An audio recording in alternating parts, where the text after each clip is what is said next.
Fala aí, empreendedor, fala aí, empreendedora, fala aí, sonhador e sonhadora. Está começando mais um EmpreendaCast que a gente vai discutir a teoria na prática. Eu convidei um cara aqui hoje que teve de tudo para não acontecer essa entrevista. Mas rolou, vai rolar e você vai usufruir de um grande papo. A gente vai falar de e-commerce, de plataforma SaaS, de como esse cara resolveu a necessidade de quem quer escalar sua loja virtual.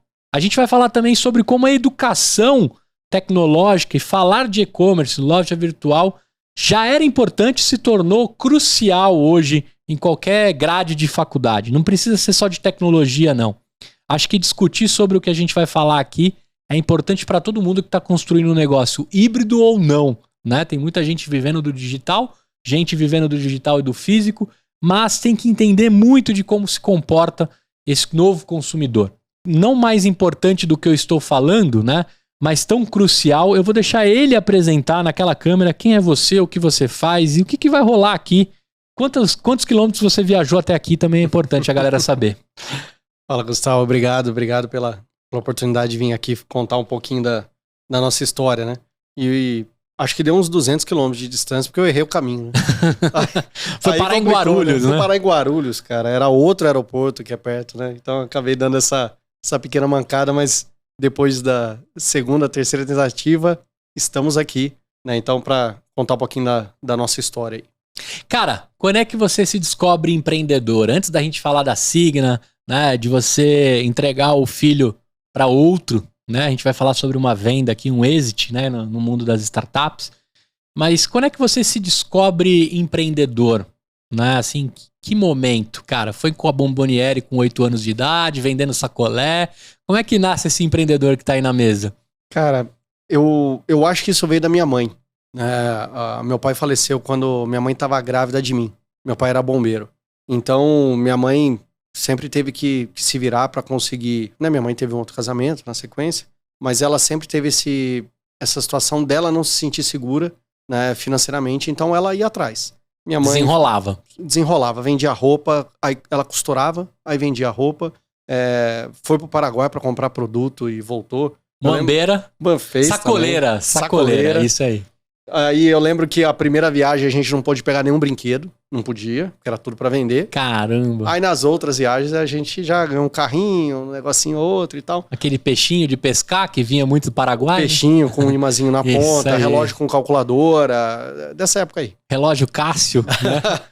Então, cara, eu sempre vi isso dentro de casa, né, o exemplo da minha mãe, né, e quando eu fui fazer colégio técnico, eu fiz processamento de dados na Unicamp, né, eu fiz em Limeira, né, e eu morando em Campinas, então já tinha ali um deslocamento. O custo que dava para estudar numa escola dessa, provavelmente dava para pagar uma escola particular, provavelmente. Só que a vida inteira sempre estudando em escola pública, né, a gente não tinha uma condição financeira para ter boas escolas, esse tipo de coisa, e aí minha mãe falou, ó, você quer entrar no colégio, você tem que fazer cursinho, igual o seu irmão fez. Tem um irmão 1 ano mais velho e um outro 7 anos mais novo. Esse irmão mais velho fez uma prova de bolsa lá, estudou pra caramba, ganhou a bolsa no cursinho, fez o cursinho, entrou no colégio técnico. Ela falou, vai ser igual. No ano que eu fui pra entrar no colégio, no cursinho, meu pai tava desempregado. Né? Eu não consigo chamar de padrasto, né? Pra mim é pai, né? Desde sempre tá próximo. Então, ela falou, você tem que se virar. Né, tem que estudar e tem que ganhar a bolsa. Beleza, vamos lá, estudamos e tal. Ganhar a bolsa também, igual meu irmão. Aí, colégio técnico, não dá pra pagar mensalidade. Beleza, passamos no colégio técnico também. Quando eu fui fazer o colégio técnico, minha mãe falou, não vou conseguir sustentar 2 moleques em colégio técnico. Que come pra caramba, que é transporte, é roupa, né? Por mais que usava o que dava, né? Mas ela falou, não dá mais pra eu continuar só num bico, eu tenho que melhorar. E ela fez um curso de podologia, que não existia na época no Brasil, né? Isso em 99. Em 99 ela fez um curso de podologia, se formou... Saúde dos pés. Que cuida dos pés, da saúde dos pés e tal, combate unha encravada, cuida... Calo, dá um talento joanete, ali, a parada toda. Negócio é a funilaria e pintura dos pés, né? Martelinho de ouro, martelinho de ouro dos pés. Ali isso aí, e tal. Isso aí. Né? Então ela se formou uma das melhores da turma lá e tal, depois de uma certa idade, né? Não era novinha, né? Estudando, não. Ela falou, tem que fazer isso para sustentar a minha casa. fez, conseguiu, trabalhou num lugar, trabalhou no outro, até que ela montou em casa. Dentro de casa ela montou ali uma clínica na frente e trabalha lá até hoje. Até hoje, desde... Ela montou em casa, provavelmente lá pra 2001, 2002. 23 anos de Tá lá. podologia. Tá lá. Filme forte, é referência no Brasil, assim. Ela já o pessoal filma no chama. TikTok? Porque são os vídeos mais estourados, né? Arrancando encravada. Cara, Ela tinha que filmar. tinha que filmar. E, É. nossa, é um negócio difícil, hein? É Meu bombado, é Deus do bombado. céu. Eu tô falando sério, viu? Tem É. gente com 8 milhões de seguidores mostrando o processo de desencravamento de unha. né? Certeza que ia bombar isso É. aí. Então, assim, eu tive exemplo dentro de casa de uma pessoa que nunca passou pela cabeça dela a possibilidade de falhar, né? Então, 2 filhos, não tinha um marido, aí casou e tal, aí tivemos mais um irmão, e ela sempre nesse papel de cuidar, e eu aprendi isso, né? Não, pra mim, falhar não é uma opção, né? Não, qualquer coisa eu jogo tudo pra cima aí, volto pra casa da minha mãe e tal. Poxa, minha mãe tá batalhando lá, vou eu dar trabalho pra ela? Eu aprendi com ela isso, né? Cara, tem que ir pra frente, tem que trabalhar, tem que conquistar, né? E a vida não vai te dar nada de graça, né? Então a gente estudou nas melhores escolas porque a gente conseguiu a bolsa, porque a gente estudou, né? Quando a gente veio a pagar, tanto eu, meus irmãos, é quando a gente estava trabalhando e pagou o próprio estudo, Uhum. né? Então eu fiz, né, Unicamp, depois eu fiz USP, fiz física na USP, né? Nossa, bem diferente. Que legal. E a pergunta, que agora eu vou responder a sua pergunta. Uhum. Da onde veio, né, esse início do empreendedorismo? Quando eu estava no colégio, eu comecei a mexer com HTML. Eu aprendi isso um pouquinho antes de entrar no colégio, na verdade, né? Animal. HTML 1.0, cara, hiperlink, Body, table, no TD, bloco de TR. notas. É. Bloco de notas, secão lá, bem raiz o negócio. E aí, o que eu fiz? Botei um terninho, uma gravata amarela, um calor absurdo. E Gravata fui vender, gema. e fui vender numa escola de inglês um site institucional pros caras. Legal. Falei, No front page ou no Dreamweaver? no HTML. HTML Nem purão. Dreamweaver, né? O Dreamweaver vem um Dreamweaver é pouquinho depois, Nutella, é Nutella. Macromedia. Dreamweaver é Nutella. Não, né? o Dreamweaver era legal. Na época da Macromedia ainda, É isso antes aí. da Adobe. E aí, eu comecei a vender alguns sites, assim, pra ganhar um troco. E eu falei, acho que dá pra fazer alguma coisa disso aí, né? Mas deixei isso de lado, me formei no colégio, entrei na faculdade. Mas conseguiu vender pra escola de inglês? A escola de inglês não, eu vendi pra outras. Tá bom. É que essa da escola de inglês, o terno preto com a gravata amarela, marcou bastante. Não deu certo. Falei, não é a roupa adequada pra vender. Não é a gravata da sorte. Não, e sei lá, na época com 16, 17 anos, cara, chegar de terno pra parecer mais velho ficava muito estranho.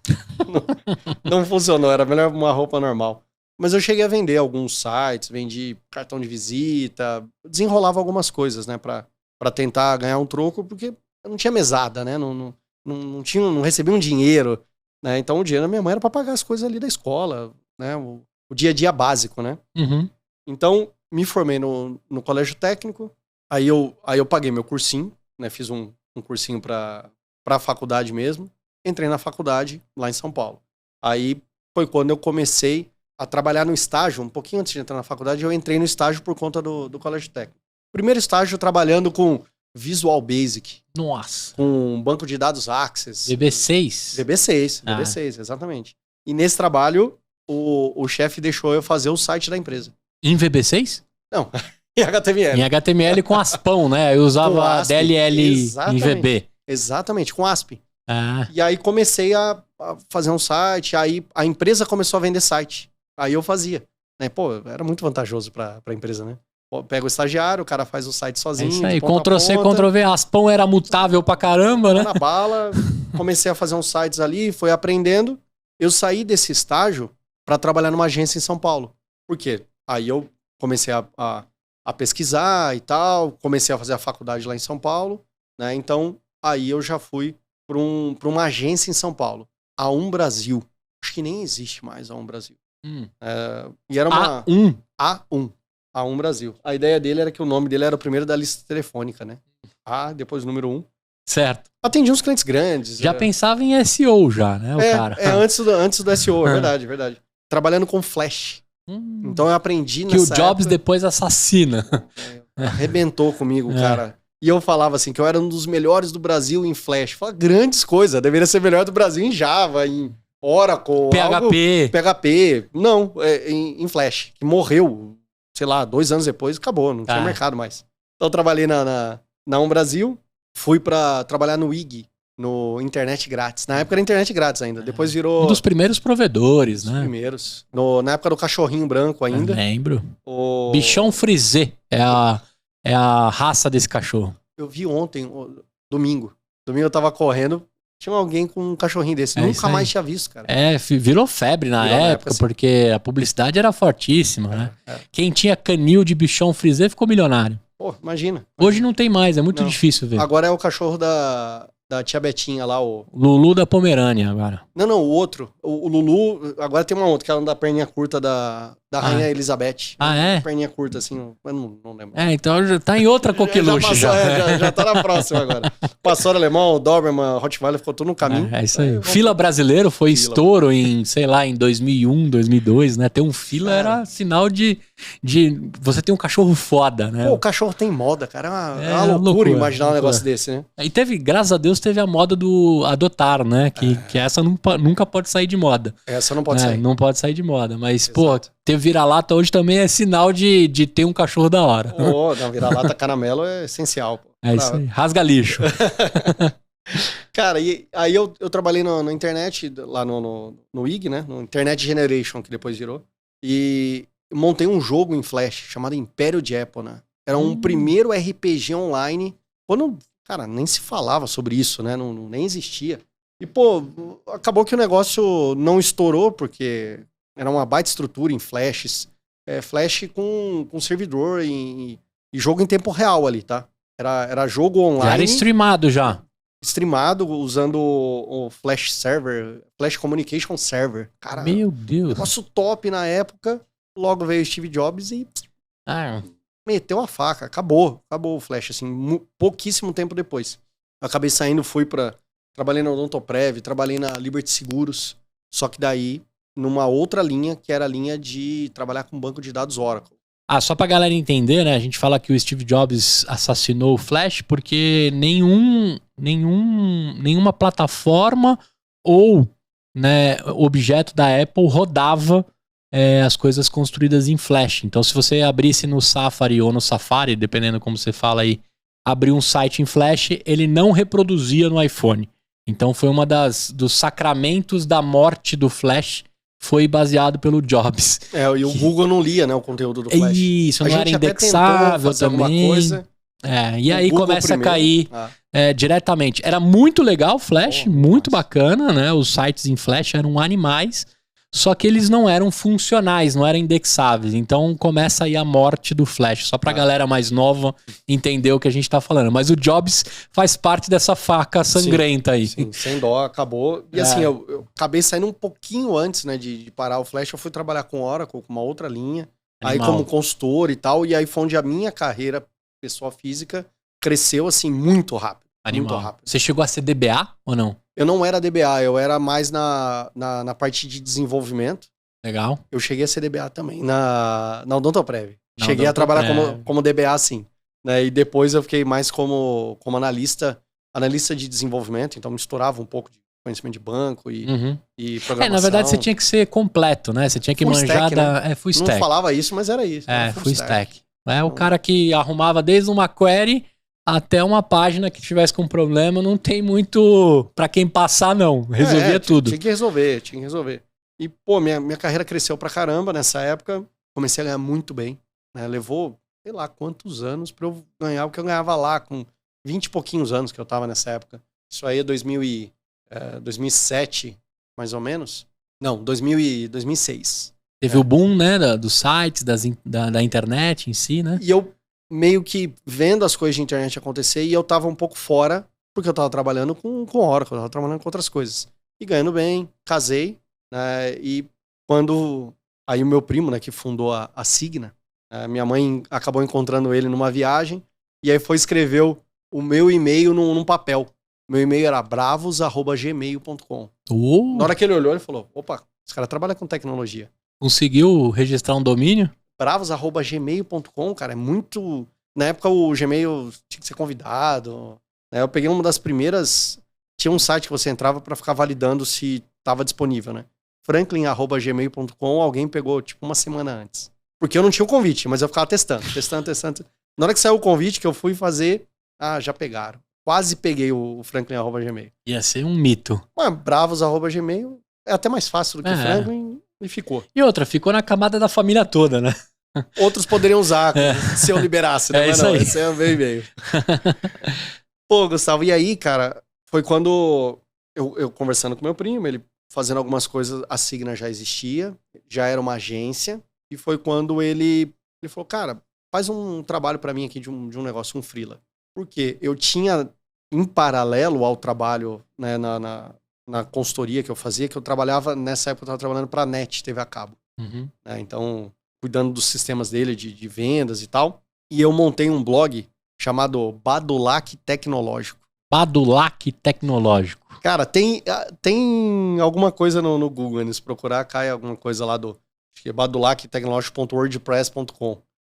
E eu cheguei a me relacionar com os blogueiros dessa época. Lá para 2005, 2006, tinha o Papo de Homem, do Guilherme Valadares. Tô ligado. O Internei, o Ednei Souza também tava estourando nessa época. Pô, tinha uma galera assim que tava trabalhando com blog e eu era de tecnologia. Os caras eram de conteúdo. Então, quando eu entrava no blog dos caras, eu falava, pô, o cara não tá usando tal e tal recurso. Aí eu, ô Guilherme, cara, bota essa extensão, essa aqui e tal. Né, vai dar um up aí no... Usa esse contador aqui. Pô, que a galera só usava isso, né? Só contador. Cara, tem um plugin aqui das pessoas que mais comentam, aparece automático. Pô, a galera queria comentar pra aparecer lá no plugin. E aumentar o volume de conteúdo no site. Animal. Então, eram umas técnicazinhas que dava pra usar. E, cara, eu não sou bom de escrita. Não é a minha parada. Eu até usei ali na época pra tentar desenvolver um pouco mais. Mas, pô, meu texto era muito ruim, cara. E eu entendia da tecnologia, de posicionamento. Cara, o Badulac começou a posicionar muito rápido em SEO. Pô, SEO em 2005, 2006. SEO, pra quem não conhece, Search Engine Optimization. Gostou da minha pronúncia? Gastei, né? Gastei tudo que eu sabia aqui. Mas pra quem não sabe, quem é leigo ainda do assunto, é a sua indexação e o Google se baseia pelo SEO pra te posicionar. O Google, o Bing, na época o falecido... tinha do próprio Yahoo também. Isso, o falecido Yahoo, né? Eu falo falecido porque eles ficaram muito pra trás. Mas eles usavam as técnicas de indexação. E saber disso era crucial pra você bombar, né? Sim. Pô, era onde fazia a diferença. E aí ele veio falar comigo, eu mostrei o blog lá e tal. Ele falou, cara, a gente tem um cliente aqui, listamarela.com.br. Meu Deus, o listão. Cara, da antiga esse. Aí ele falou, a gente tá fazendo um trabalho pra eles e a gente botou o Google AdSense, que é o anúncio do Google, o lado do portal, né? Uhum. Porque o varejista, ele paga pro Google pra aparecer no Google e em outros sites. Isso aí. Como é que você faz pra trazer o Google pra dentro do seu site? Coloca o AdSense e aí você recebe um dinheirinho por aquilo. E eu recebi um dinheiro lá no blog. Só que o Lista Amarela, cara, era muito acesso. Era bombado. Pô, não tinha nem comparação. Era tipo... Com o meu blogzinho, né? Era tipo páginas amarelas, né? Era isso aí. E tinha um famosão também, que era o Primeira Mão. Que era um jornal famosão que depois também migrou pra internet. Classificados e tal. Isso, mas era bombada. A galera ia lá pra fazer pesquisa, né? Guia Fácil. Guia Fácil. Também é dessa época. E aí, a gente foi lá e fez ele instalou o AdSense e me chamou, né? Eu nem trabalhava ainda na Signa. Aí ele falou, pô, você consegue me dar uma mão pra melhorar aqui? Cara, tava dando R$5 por dia, $5. Era $5 por dia de retorno. Só que com muito acesso, não fazia sentido. Uhum. Aí eu fui lá e fiz uns ajustes, porque tinha todos os classificados. Aí eu botei o anúncio como primeiro, igual classificados.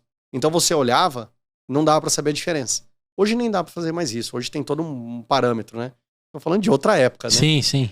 Botava como primeiro e botava como último, porque podia colocar 2 por página. Daquele modelo de lista. Saiu de 5 para 70 por dia. Dólares. Né? Então aí o dono que ganhava o dinheiro, o dono lá, o Wilson, que ganhava o dinheiro do site, ele falou, calma aí, o que tá acontecendo? Achamos uma mina de ouro. Pô, aqui tem dinheiro aqui, cara. Aí isso paga o servidor, isso paga, né, estrutura. Então, calma aí, o negócio que é diferente. Aí foi onde ele fez o convite e falou, por que você não vem trabalhar na Signa? Eu já tinha comentado, né? Pô, eu faço um site aqui, faço um negócio ali e tal. Aí ele falou, monta uma Signa aí em Campinas. Pra que você vai abrir uma empresa do zero? A gente já tem cliente aqui, você monta uma Signa aí e a gente vai caminhando junto. Aí falei com a minha esposa, né? A gente recém-casado. Aí a gente é casado em setembro. Em junho, comecei a trabalhar focado na Signa para ganhar um dinheiro lá da lista amarela. Então, metade do dinheiro da lista amarela ficava na Signa em Blumenau, não pro meu primo, ficava na empresa. A outra metade vinha para mim, né, para eu poder tocar as coisas. Só que lembra, né, eu tava trabalhando como consultor, ganhava muito dinheiro na época. Cara, foi um baque, assim, sei lá, eu passei a ganhar 15, 20% do que eu ganhava. Eu falei... Você se desligou do CLT? Eu era PJ já, né? Na época, entendi. Tecnologia era muito, muito forte. Sempre foi forte, né? O PJ. E aí, eu falei com a minha esposa sempre teve a criação da família dela de CLT, trabalhando numa grande empresa e tal. E eu não sei porque ela aceitou na época. Ela fala isso pra mim de vez em quando. Eu não sei porque que eu aceitei na época. Foi uma loucura fazer isso. É que o brilho dos seus olhos convenceu ela. Foi, cara, fala, olha que legal, ter essa oportunidade e tal. Ela falou, tá, vamos lá. A gente... Vamos ver qual é. E tal, tinha custo nada também muito alto. E, cara, entrei na Signa. Signa Campinas e comecei, na época, Signativa, né? O nome inteiro. E aí comecei a cuidar de parte de tecnologia primeiro, né? Então... Sem ser uma figura de CTO, mas se tornaria depois. Mais ou menos isso, mais ou menos uma linha dessa. Né? E aí eu tocava os negócios aqui e eu desenvolvia aqui e ele vendia lá. Aí ele falou, pô, vende também. Né? E aí, cara, faz o seguinte, as primeiras vendas você pega a grana, né? Pra te ajudar e tal, a começar. Porque ele percebeu que ele falou, eu trouxe um cara que é caro pra empresa, eu não tenho como pagar. Então, pensou umas formas de conseguir melhorar a remuneração. E aí eu comecei a vender, e aí eu comecei a ganhar quase o dinheiro que eu já tava ganhando na outra empresa lá. Né? Assim, muito rápido, porque eu não tive experiência nenhuma com venda, assim, nunca trabalhei com nada disso, não tinha feito curso. Faculdades todas exatas, sempre né? back, né? Pô, processamento de dados, física. O que isso tem a ver com venda? Não tem nada a ver, né? E comecei a vender, aí chegou uma época que ele falou, faturamento aí é maior do que daqui. Só que eu tinha que vender de dia e programar à noite. Tava puxado, né? Tava puxado. Fazer jornada dupla. Aí jantava 2 vezes. Cara, o negócio era feio demais, cara. Eu lembro uma época, isso antes da Signa, né? Eu tava trabalhando na NET e lá eu tava cuidando do sistema de débito automático. Então tinha que montar os arquivos e ele rodava de madrugada. Então eu ficava de madrugada trabalhando, mas para acompanhar, a gente não programava muito de madrugada, porque a cabeça também não funciona tão bem no plantão, né? E aí minha esposa virava a noite comigo, né? Então ela esperava eu chegar para dormir. Eu chegava em casa, sei lá, 7 da manhã. Então durante a noite ela limpava a casa, ela cozinhava, ela fazia várias coisas. Daí quando eu chegava, aí a gente ia dormir junto, porque dava uma bagunça, né? Até pra poder viver dentro do mesmo horário, né? Exato, senão não ia dar certo. Só que quando eu tava nessa época na empresa, na verdade, cara, era virado tudo, né? Então, era de manhã vendendo, então tava na rua, chegava em casa, tinha que programar, né? E 3, 4 da manhã programando, no outro dia tinha reunião pra vender. E aí ele falou, então vamos fazer o seguinte, você vende, aqui a gente programa. Para de programar aí. Então eu nem cheguei a ser CTO, porque ele falou, cara, vai vender, porque você tá rendendo mais vendendo, né? E aqui a gente toca. Claro que assim, não é, beleza, agora só vou vender. Não, claro que tinha que continuar metendo a mão na massa. Tem o handover, tem os programador júnior que faz merda. Tá doido, cara, tá doido. A gente fazia aposta, né, às vezes pra resolver algumas coisas. Teve um cliente uma vez que precisava resolver um negócio pro outro dia, e a galera não tava conseguindo. E aí eu apostei com meu sócio, que é meu sócio até hoje, um pão com bolinho, que é uma moeda de troca lá de Blumenau. É tipo um pão na chapa com uma carne dentro, é um negócio maravilhoso. Uhum. É da culinária alemã. É famoso o pão com bolinho. É top. Aí, cara, fiquei virado, a gente no churrasco ali com o computador trabalhando, aí virei à noite, fui até umas 5 e pouco da manhã, e na época eu dormia no escritório quando eu ia pra Blumenau. A gente não vai pagar hotel, essas coisas. Não, dormia no escritório, tem sofá, pô, tá tranquilo. Não tinha Airbnb na época. Não, e nem se tivesse, eu não ia pagar, não ia gastar dinheiro com isso. Não, dorme no escritório. Aí, 6 da manhã já começava a chegar a galera. Nossa, cara, virado ali. Aí na hora que chegaram, falou, e aí, deu certo? Eu resolvi. Tá lá, tá funcionando aquele negócio. Aí os caras sentaram pra olhar. Falou, velho, não é possível, cara. Porque eu, assim, é um pouco técnico, mas eu fiz uma gambiarra de uma quebra de linha lá, você manja de HTML? Um pouquinho. Eu dei um display none num BR. um float qualquer coisa, aí eu fui e dei um display none, que teoricamente era só pra você esconder visualmente um elemento. Aí. Só que quando eu fiz Mas isso, eu ele escondia a função. Então, uma quebra que tinha lá, que mexia todo no layout, eu fui lá, gambiarra pura, porque tinha que entregar no outro dia. Manutenção alternativa de trabalho.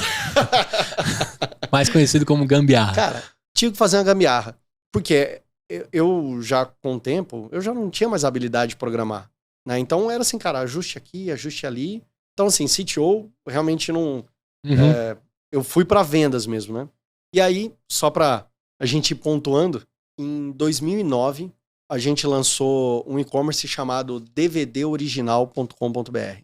2009. Foi o nosso primeiro e-commerce Magento. Então, em Magento 1.3 ainda, era uma ferramenta que estava iniciando no mundo, né, o Magento, mas muito promissor, com um potencial gigantesco. E aí a gente falou, vamos trabalhar com isso.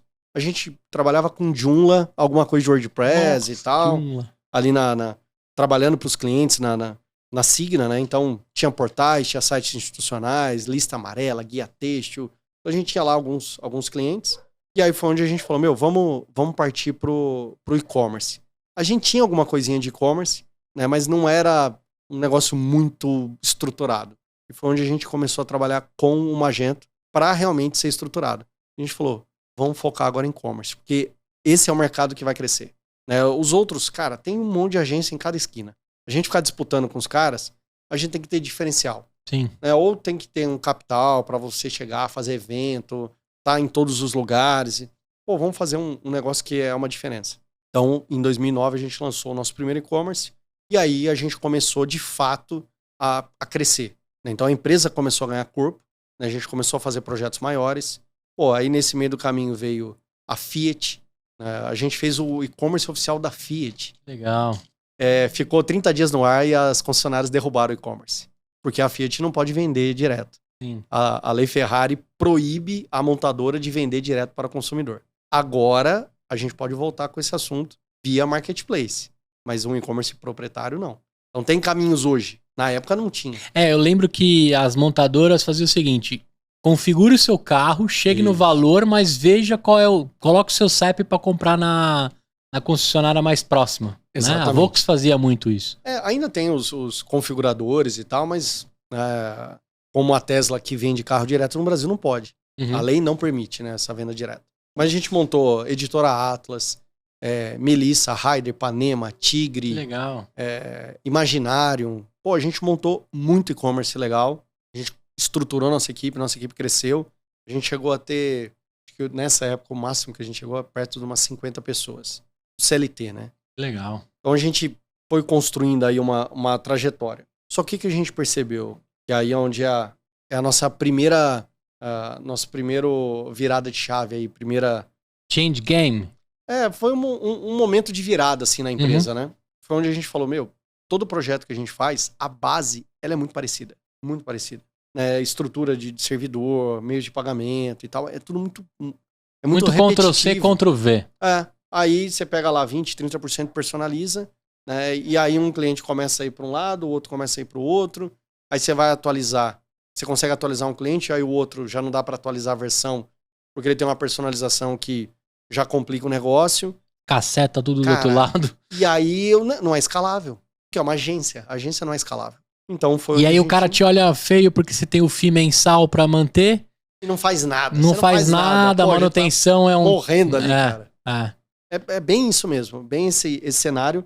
O cliente fica insatisfeito e a gente também, porque ele paga pouco pelo nosso trabalho. E é um dinheiro maldito, porque quando ele precisa, ele quer a qualquer custo pelos anos que ele pagou, né, da manutenção. E no nosso caso, a gente sempre trabalhou com manutenção em horas, então a gente apresentava os relatórios de horas. Então a gente efetivamente trabalhava pro cara, só que na hora que dava um pau, que ele queria mais, a gente falou, mas já estourou suas horas. Não, mas você tem que fazer, você tem que resolver, porque você gerou o problema. Você é meu sócio, eu pago mensal, você. Cara, mas a casa é sua, velho. Estourou o seu cano.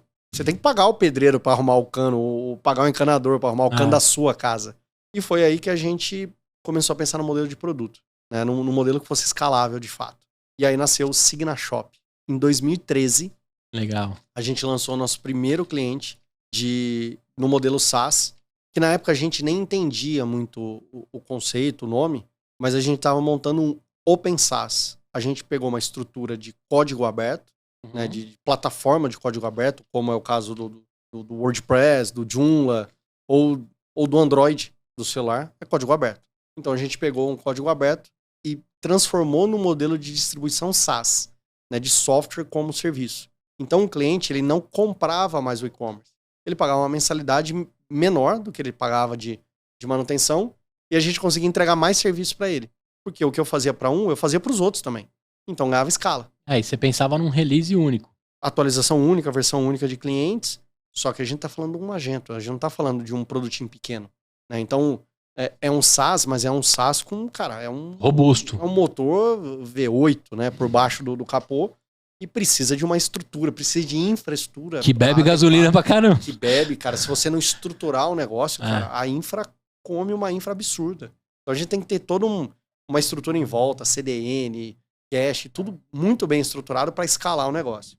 E no início, cara, é um desafio, porque, sei lá, tinha cliente cobrando 20, 30 mil por mês. Aí, de repente, você troca para um ticket médio de 200 reais. Então, tinha que vender. Só que eu falei, pô, se eu vendo 20, 30 mil para vender 200 reais, vai ser fácil. E aí, começamos a vender um volume muito maior. Só que até começar a ter um fôlego de... Até ter 100 clientes de 200 reais demorou. Pô, demorou pra caramba. Né? E, na verdade, o que a gente percebeu é que a gente ia aumentando o número de clientes e os clientes iam saindo, os pequenos. Porque ele não aguentava usar a plataforma. Porque ela é uma plataforma robusta. Exige dele nível de entendimento, como que ele configura um produto diferente e tal. E às vezes o cara só quer o básico. Então, 200 reais às vezes era caro, aí ele saía. Aí ele não sabia usar a plataforma, saía. Aí ele queria trocar o layout da plataforma, ele saía. Pô, você quer trocar o layout? Troca o layout, não precisa sair. Né? Então, foi um aprendizado. Churn alto. Cara, o churn chegou a ficar alto uma época. Né? Então, a gente foi aprendendo o negócio no jogo ali. A gente tinha a base de cliente de projeto e tinha o SaaS. Em determinado momento, a gente falou, nós vamos ter que virar essa chave e vamos ter que desligar esses clientes de projeto. Ou a gente traz eles para virar SaaS, ou a gente tira o cliente da base. E foi o que a gente fez. A gente vendeu a carteira de clientes, né, para 2 agências, para distribuir, né? Uhum. E aí, quando a gente fez essa virada, cara, o faturamento nosso caiu absurdamente. A gente a gente chegou a uns 20% do faturamento que a gente tinha. Foi muito difícil tomar a decisão dessa. E a folha continuava igual? Não tinha como deixar a folha igual. Então a gente teve que mandar uma galera embora. Entendi. Na hora que a gente vendeu a carteira, com o dinheiro da venda, a gente foi pagando demissão. Né? Cara, tinha uma pegadinha no banco pra caramba. E tem um ponto importante nessa virada aí, que a gente fez uma fusão com uma empresa local da época, chamada FXP Labs, que eram uns caras, a gente lá em Blumenau. Né? Eu sempre em Campinas, na verdade, né? Uhum. Mas a empresa era em Blumenau. A gente em Blumenau e tinha um pessoal em Itajaí. Uns meninos bons, trabalhavam com Magento também. Eles é que tinham a Melissa, Tigre, Raid e Ipanema era deles. E a gente tinha uns outros clientes também. Aí a gente chamou os caras pra fazer uma fusão. A gente começou a se aproximar, começou a trocar umas figurinhas e tal. Pô, por que a gente não junta com esses caras? Os caras são gente boa e tal. Aí na época, eu e meu primo, o Anderson, que a gente chamou pra ser sócio, que é meu sócio até hoje, era um dos primeiros funcionários. Uhum. E aí a gente trouxe ele pra ser sócio. E aí nessa época a gente fez uma fusão com essa galera, que era pequeno, né? E aí trouxe a galera de lá. Então tinha cara que manjava de infra, que não era um negócio forte nosso, né? Então o Thiago, meu sócio até hoje, né, cuidava da infra, e mais algumas pessoas que vieram. E cara, foi onde a vida começou a dar uma turbulência gigantesca. Meu Deus, porque assim, já não era fácil a vida, né? Os negócios sempre pedalando muito, que a gente falava, né? Então você pega do banco, empréstimo para pagar um negócio, né? Um padrão que a gente sempre teve, a gente sempre emitia uma nota fiscal de tudo que a gente fazia. Sempre. Cara, era uma premissa do nosso negócio. Então assim, pra mim é o seguinte, se você quer dar certo, não adianta fazer errado e achar que vai dar certo. Uhum. Tem que fazer o certo. Desde o começo. Desde o começo. Só que a gente não conseguia pagar o imposto. Não pagar imposto não é crime. Não emitir nota é crime. Nos Estados Unidos, você paga o imposto sobre o lucro. Então lá, se você não paga o imposto, é crime. Porque você tem o dinheiro. Sobrou tanto. Então, o percentual é do governo. Beleza. No Brasil, não. O Brasil, ele te pega do faturamento. Você não tem como pagar as contas, ele fala, não quero saber. 20% é meu. É isso aí. Então, o que a gente fazia? Emitia nota, não conseguia pagar imposto, aí faz um refis e tal, e, cara, aquela dificuldade. Aí chama os caras que também na mesma dificuldade que a gente. Rolavam as pedaladas. Pedalada. Dentro da lei. Sempre isso é muito importante, né? Eu prezo muito por isso. E aí chamamos os caras, eles gostaram da ideia e tal, aí fizemos um modelo de troca de ações, né? Então, eles passaram a ter 30% da nossa empresa, e aí juntamos todo mundo. Qual que era a ideia? 2 mais 2 tem que dar 6. Cara, a gente tem que somar força aqui e tem que fazer o negócio ficar melhor. Fazia muito sentido a tese e tal. E aí, assim, hoje eu até posso contar isso porque o meu primo divulgou também isso nas redes dele depois. Né? Mas o dia que a gente decidiu ali fazer a fusão, né, fizemos a fusão. Eu fui para Blumenau, a gente montou o escritório, trouxe os móveis e tal, na mão ali, não contratou o caminhão, mas a gente mesmo descarregou mesa e tal, fizemos um trabalho lá. Cara, um dos sócios que veio, depois começou a olhar mais os números e falou, vocês estão tão ruim quanto a gente. Vou desistir desse negócio. Já com mudança feita, com o escritório entregue lá de Itajaí e tal. E aí foi onde o meu primo deu uma balançada. Não, deu uma crise um ataque de pânico nele, alguma coisa assim muito pesado. Ele simplesmente começou a chorar, levantou e foi embora. Nunca mais voltou pra empresa. Eita! Nunca mais. Né? Então, nessa saída dele, cara, ele era o cara que tinha me ensinado a vender, que tinha me ensinado o que era negócios, ou empreender. Eu não sabia nada disso. Nada da minha formação, da minha experiência anterior, me dava base para fazer o que eu tava fazendo. Ele que me ensinou. E aí o cara saiu. Eu fiquei sem chão também. E agora? Fudeu. Meio isso, né? Pô, cara, e agora? Só que, né, lembra? Como eu aprendi com a minha mãe, eu nunca tive a opção de falhar. De não dar certo, de falhar. Pra mim nunca foi uma opção, de verdade. Tudo que eu faço nunca é uma opção. Pode chegar no momento e falar, não quero, vamos parar e tal. Mas falhar não é uma opção. Cara, você tem que fazer o negócio acontecer. Tem que dar certo. Tem pessoas aqui que trabalham que dependem desse negócio. Tem outras bocas, outras famílias. Cara, tem a minha esposa, tem a minha filha que já tinha nascido. E eu já carreguei todas essas porra desses móveis, nós temos que usar, mano. Não vou voltar com esses móveis pesados pra caramba, não, cara. Já arrumamos escritório, vamos carpete novinho, tudo certinho. Vamos usar, mano. Vamos usar esse negócio aqui, cara. E aí, beleza, né? Rearranjamos ali, ele realmente saiu. Né? A gente depois acertou ali refez o contrato social com a saída dele e tal. E assumimos o negócio. Vida que segue. Vida que segue. E nessa saída dele, ele passou o posto de CEO da empresa pro cara que tava vindo. Não pra mim, que tava com ele. Ele falou, o Frank vai vender, então eu vou colocar um CEO administrativo. Que era meio a pegada dele. Era um CEO de dentro de casa. Não um CEO de mercado, né? E foi outros desafios, porque era um CEO que veio, não tinha a nossa cultura, tinha um perfil diferente, começou a bater de frente, então começamos a ter certos conflitos, até uma época que ele cortou meu celular, pós-pago. E na época, o pré-pago, você usava lá não sei quantos dados no dia, cortava os dados, acabou. Aí um dia tô eu em Osasco, cara, num lugar que eu não tenho ideia onde acabou meu sinal. E o Waze pra funcionar. Eu falei, e agora? Como é que eu saio daqui? Eu tava vendo a estrada assim, ó. Eu tava, tipo, por baixo da estrada. Nunca é bom, né? Quando você tá perto da estrada, assim, olhando ela. Como é que eu chego lá em cima? Tomei um posto de gasolina, peguei um Wi-Fi lá e consegui fugir. Pegou uma lista amarela, foi na parte do mapa. Cara, e não tinha mais aquele GPS de navegador do iGo, essas coisas que eu tinha lá atrás. Uhum. A gente depende de 100% do celular, né? Só que nessa época a internet de pré-paga era fogo. Cara, e foi um desafio, né?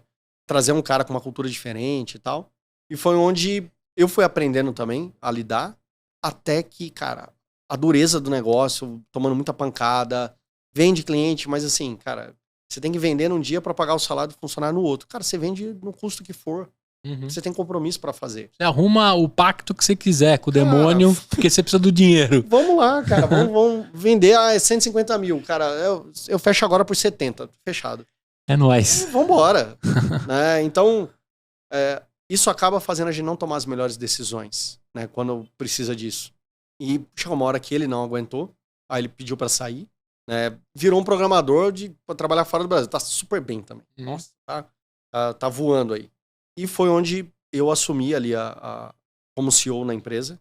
Isso deve ser lá pra 2007, 2016, mais ou menos, 2015, eu assumi como CEO e fui trazendo mais a minha característica de negócio para a empresa. Então, cara, a gente precisa vender, precisa ser escalável, só que como é que a gente faz para financiar o negócio? Os nossos clientes vão financiar o negócio. Então, ao invés de vender R$200 por mês, vão vender com um setup. A gente faz alguma coisinha para o cliente e os clientes pagam um setup, pagam uma implantação, que é a parte de treinamento, configuração. Lembra que o cliente saía porque não sabia usar? Uhum. Pô, vamos vender um treinamento. Se a TOTUS vende treinamento, a Lynx vende treinamento, por que a gente não pode vender? Então, né, o próprio responsável da plataforma dá o treinamento de como usar. E nesse tempo se chamava Signa Shop? Signa Shop, o nosso produto, né? O produto SaaS. continua sendo esse. Continua sendo esse. Até hoje continua sendo Signa Shop, é que a gente lançou já uma versão nova com outro nome. Uhum. Mas o Signa Shop continua. E foi onde a gente começou a incrementar a venda, com uma venda mais consultiva, com mais trabalho envolvido ali, né? Tanto o layout, a configuração, a gente foi incorporando e a gente saiu num ticket médio de R$200 lá atrás para R$1.200, R$1.500, R$2.000 de ticket médio da base. Legal. Então foi onde o negócio começou a ganhar corpo. E receita recorrente, maravilhosa. Receita recorrente, que é o que sustenta a operação, só que a gente não estava break-evado. A gente não tinha feito break-even na operação. A nossa recorrência não sustentava o negócio.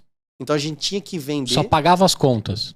Não pagavam as contas. Eu tinha que vender para entrar um setup, para o setup pagar as contas. Entendi. Então você continuava correndo atrás, cara, e a água na bunda. Só que a recorrência subindo.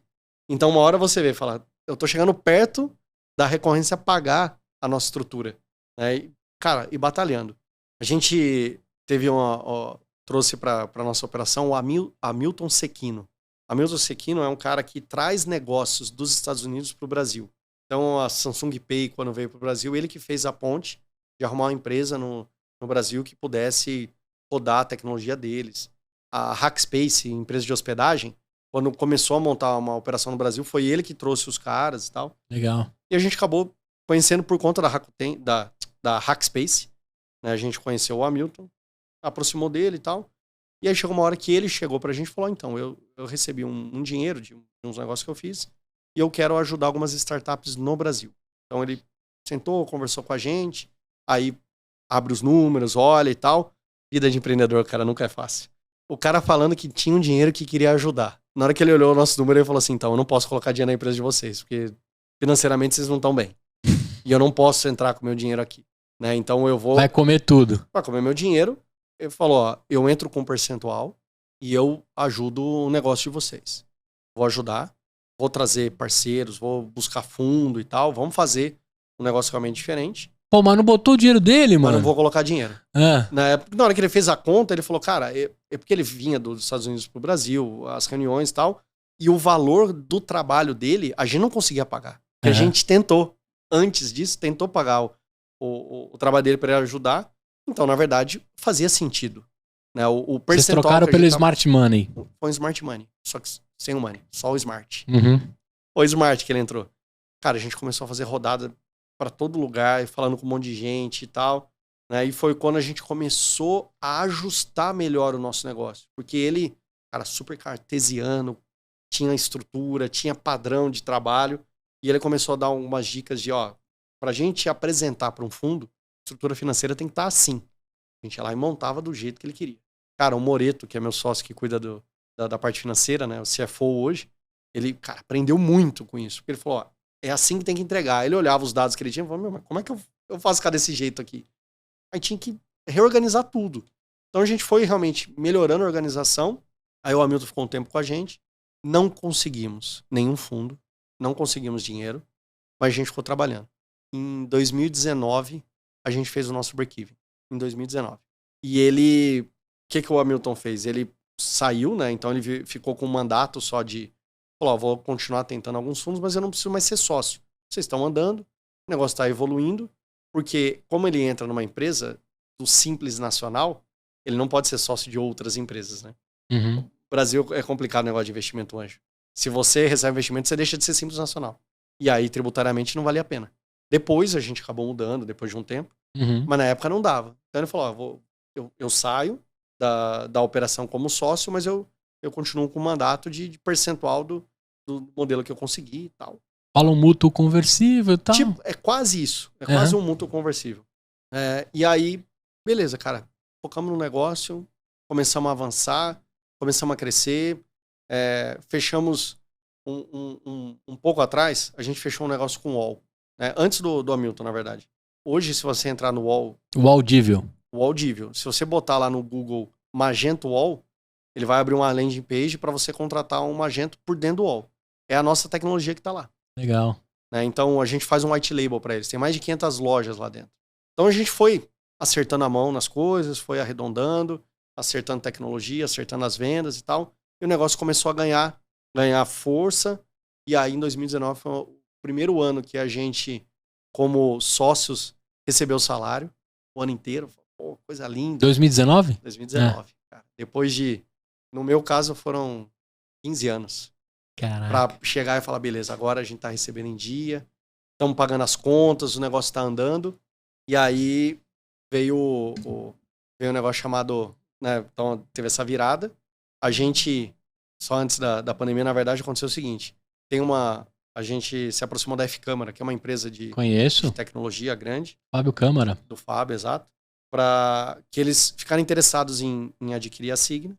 Só que na hora que for olhar os números, falou, pô, tem imposto atrasado, pô, a gente não pode comprar uma empresa que tem dívida e tal. A gente falou, pô, mas, né, se comprar, paga a dívida, né, zera isso, não é um problema, não, tal.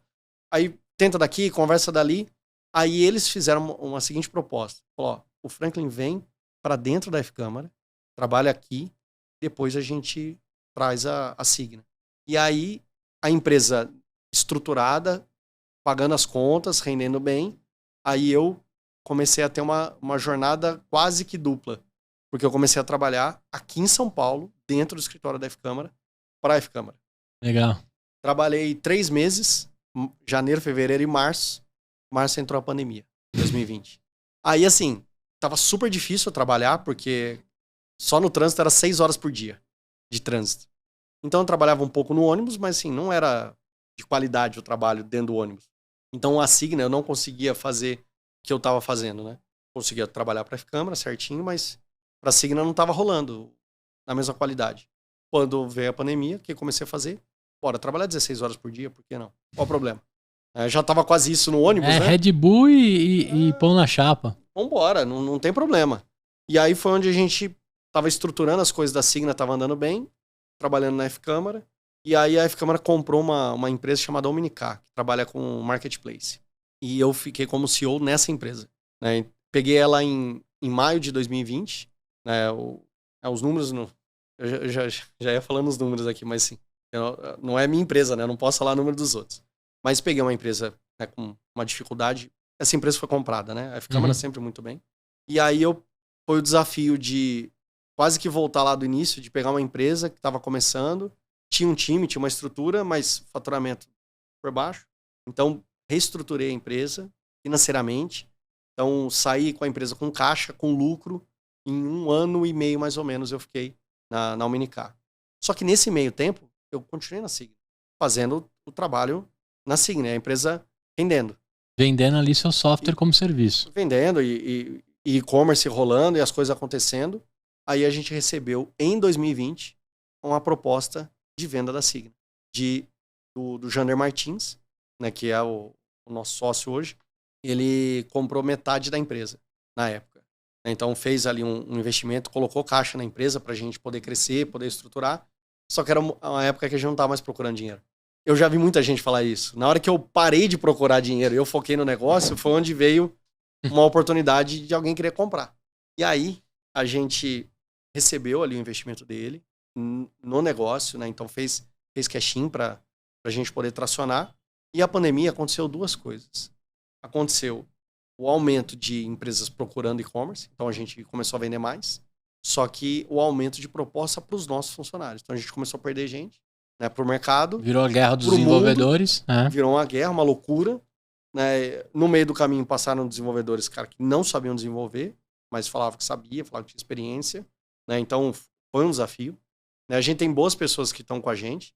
Algumas que eram de antes da pandemia, outras boas que entraram na pandemia. Né? Mas foi um desafio enorme. Então, o dinheiro que a gente recebeu de investimento, que era para fazer o negócio crescer, na verdade, a gente teve que usar para manter o negócio, para contratar pessoas, para estruturar time, porque o custo mudou completamente. A gente estava em Blumenau, onde o custo de vida é mais baixo, então a gente tinha bons profissionais com uma boa qualidade, pagando o salário adequado da região, que é totalmente diferente daqui. Só que daí, quando veio a pandemia, o salário globalizou. Não só de São Paulo. Né? A gente perdeu profissional para fora do Brasil. Portugal, Finlândia e por aí vai. Cara, vários. Perdeu um profissional agora para os Estados Unidos. Eu trabalhei em Nova York, de casa. Né? Então, assim, é muito difícil competir com isso. Mas esse primeiro investimento que a gente recebeu foi suficiente para a gente passar por esse período, estruturar o negócio, continuar crescendo, lançar novos produtos. A gente, na pandemia, lançou o Signa Commerce, que é nosso SaaS de Magento 2, porque o Magento tem uma nova versão, né, que é mais atualizado, com tecnologia de ponta. Então, a gente lançou também um produto usando essa tecnologia e a gente lançou também uma plataforma de marketplace, que transforma o e-commerce em marketplace. Legal. Então, o cliente que já tem lá seus 100 mil acessos, 200 mil acessos, cara, ele precisa virar um marketplace, ele precisa trazer produto de terceiros para complementar ali o sortimento de produto. A gente tem a Letícia Vaz, lvstore.com.br. Cara, a menina estourando, o negócio dela é enorme, cara. Ela tem uns 400 mil seguidores no Instagram, não sei quantos no TikTok, e ela vende super bem. Aí ela vai fazer uma parceria para vender óculos no site dela. Ela é ela tem uma confecção, né, da moda que ela desenha e o pessoal costura ali para ela. Dentro de casa, né? Aí, trazer óculos. Óculos não é um negócio dela. Então, quando ela traz o óculos, ela tem que trazer um parceiro, ela tem que comprar um estoque e tal. Só que se ela vira um marketplace, ela simplesmente coloca o produto lá dentro e ganha um percentual da venda. Certifica que o cara é bom o suficiente dentro dos... né, e usa o nome dela como alavancagem. Exatamente. Então, ela amplia o negócio dela, não só a parte de venda, mas a parte de serviço. Então, lançamos esse produto durante a pandemia também. Então a gente começou a abrir o leque. Então o investimento também ajudou a gente em novos produtos. Multiprodutos. Porque a nossa preocupação era a gente ficar refém do Magento, né? Falar, pô, a gente só tem Magento. Se der uma dor de barriga nos caras lá... Se o Magento, o mercado for contra e tal, como aconteceu na virada do 1 pro 2, chegou uma hora que o pessoal, 1 não funciona mais. Não, funciona. Ainda funciona, a gente dá suporte. Mas a Adobe não dá suporte. Não, mas a Adobe não dá suporte. Você trabalha com open source, o open source não tem suporte. Você quer suporte, você tem que pagar $20 mil da licença lá do Adobe Commerce. Mas não, eu dou suporte para você. Só que daí as empresas em volta do mercado começam a parar de dar suporte. Então o mercado pago não dá mais suporte quem usa Magento 1. Na verdade, não deveria fazer isso, mas acontece. É uma escolha de negócio. Então, beleza. Vamos lançar outra versão. E aí a gente foi indo, né, com a inovação de produtos nossos e tudo mais. Cara, e nesse meio do caminho, o que acabou acontecendo? A gente, depois, né, de toda essa batalha, dessa luta aí, a gente agora, semana passada, tá em abril, então em finalzinho de março de 2022, a gente foi adquirido 100% agora pelo grupo Nexus, que é do Janer Martins. Então ele adquiriu a Signa, né, a gente divulgou agora nos meios aí sobre essa aquisição, e foi onde a gente agora vai passar por um novo desafio, que eu deixo de ser um sócio majoritário, eu já não era mais desde 2020, né? Mas deixa de ser simplesmente sócio da empresa que anda com as próprias pernas, para a gente fazer parte agora de um grupo que tem mais interesse, tem mais pessoas, tem mais time, né, tem mais desafios. Cara, tá aberto aí pra gente fazer muita coisa ainda. E negócio entre todas as empresas do grupo, né? Agora, eu queria te perguntar o seguinte. Na hora que você entende que a Signa Commerce, né, era um produto que resolvia a necessidade desse pequeno médio que queria vender na internet, né? Com um setup rápido, Next Finish, cadastra os seus 10 primeiros 50 produtos, isso. Meios de pagamentos já, Mercado Pago, PagSeguro e tudo isso que a gente conhece, dentro de um mundo que tem alguns grandes players que faz isso, né? A própria VTEC comprou A loja integrada. A loja integrada, a Nuvem Shop, a X-Tech do Alfredo e tantas outras que ofereciam esse next finish e você tem a sua loja. Diante dessa concorrência toda, sobrevive a plataforma com mais facilidade de uso e com mais suporte, né? Porque tem algumas que também viraram next finish, mas também você falava com um robô na hora que você precisava de um suporte. Exato. Como é que tá esse mercado de e-commerce? A pandemia acelerou demais as lojas, né? Uma vez que você teve que fechar sua porta de aço na loja física, ou era online, ou você tinha que recomeçar a sua vida completamente, novamente. O que aconteceu nesse meio da pandemia com o mercado de e-commerce? O brasileiro passou a ter menos medo de comprar online? O que você tem de dados para contar pra gente de como que se comportou o lado empreendedor tem que ir pro digital e o lado comprador não dá mais para vestir e comprar na loja física. Preciso acreditar no online. O que aconteceu nesse meio tempo? Cara, então alguns pontos aí, né? Então, sim, o empresário ele quer uma plataforma cada vez mais fácil e o Magento, por padrão, não é uma plataforma fácil, não é next. Então a gente criou isso, criou uma área que você vai lá e cria uma loja em 1 minuto, já com o seu tema, com a base, isso em Magento. Então foi algo extremamente inovador de uma plataforma que sempre foi vista como uma plataforma extremamente robusta e quase que inalcançável para o empreendedor. Vocês trouxeram user experience para ela. Exato. Na hora que ele falou, pô, eu consigo pagar, eu consigo fazer aqui sozinho, caramba, muito legal. Só que a gente percebeu que sozinho não é tão sozinho assim. Ele precisa de um apoio. Então o nosso suporte... E o setup passou a ser negócio para vocês. O setup é negócio. O nosso suporte é um diferencial. Então, a VTEX, ela não dá suporte para o cliente. Quem dá suporte é a agência. Nós damos suporte para o nosso cliente. Se ele tem uma agência e a gente dá suporte, tudo bem. Mas nós damos suporte. Uhum. Então, ele tem acesso para a gente. Então, isso também é um diferencial do nosso negócio.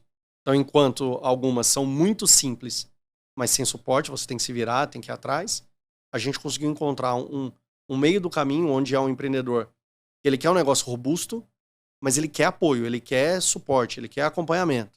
Então a gente consegue fazer isso com ele. E aí ele tem agência que pode fazer SEO, fazer layout e tal, junto nesse trabalho. Campanha e etc. Então, para fazer realmente o negócio dele crescer ainda mais. Na pandemia, o que aconteceu? O consumidor se viu obrigado a comprar online. Né? É aquele negócio. Ou ele come na internet, ou ele come na internet.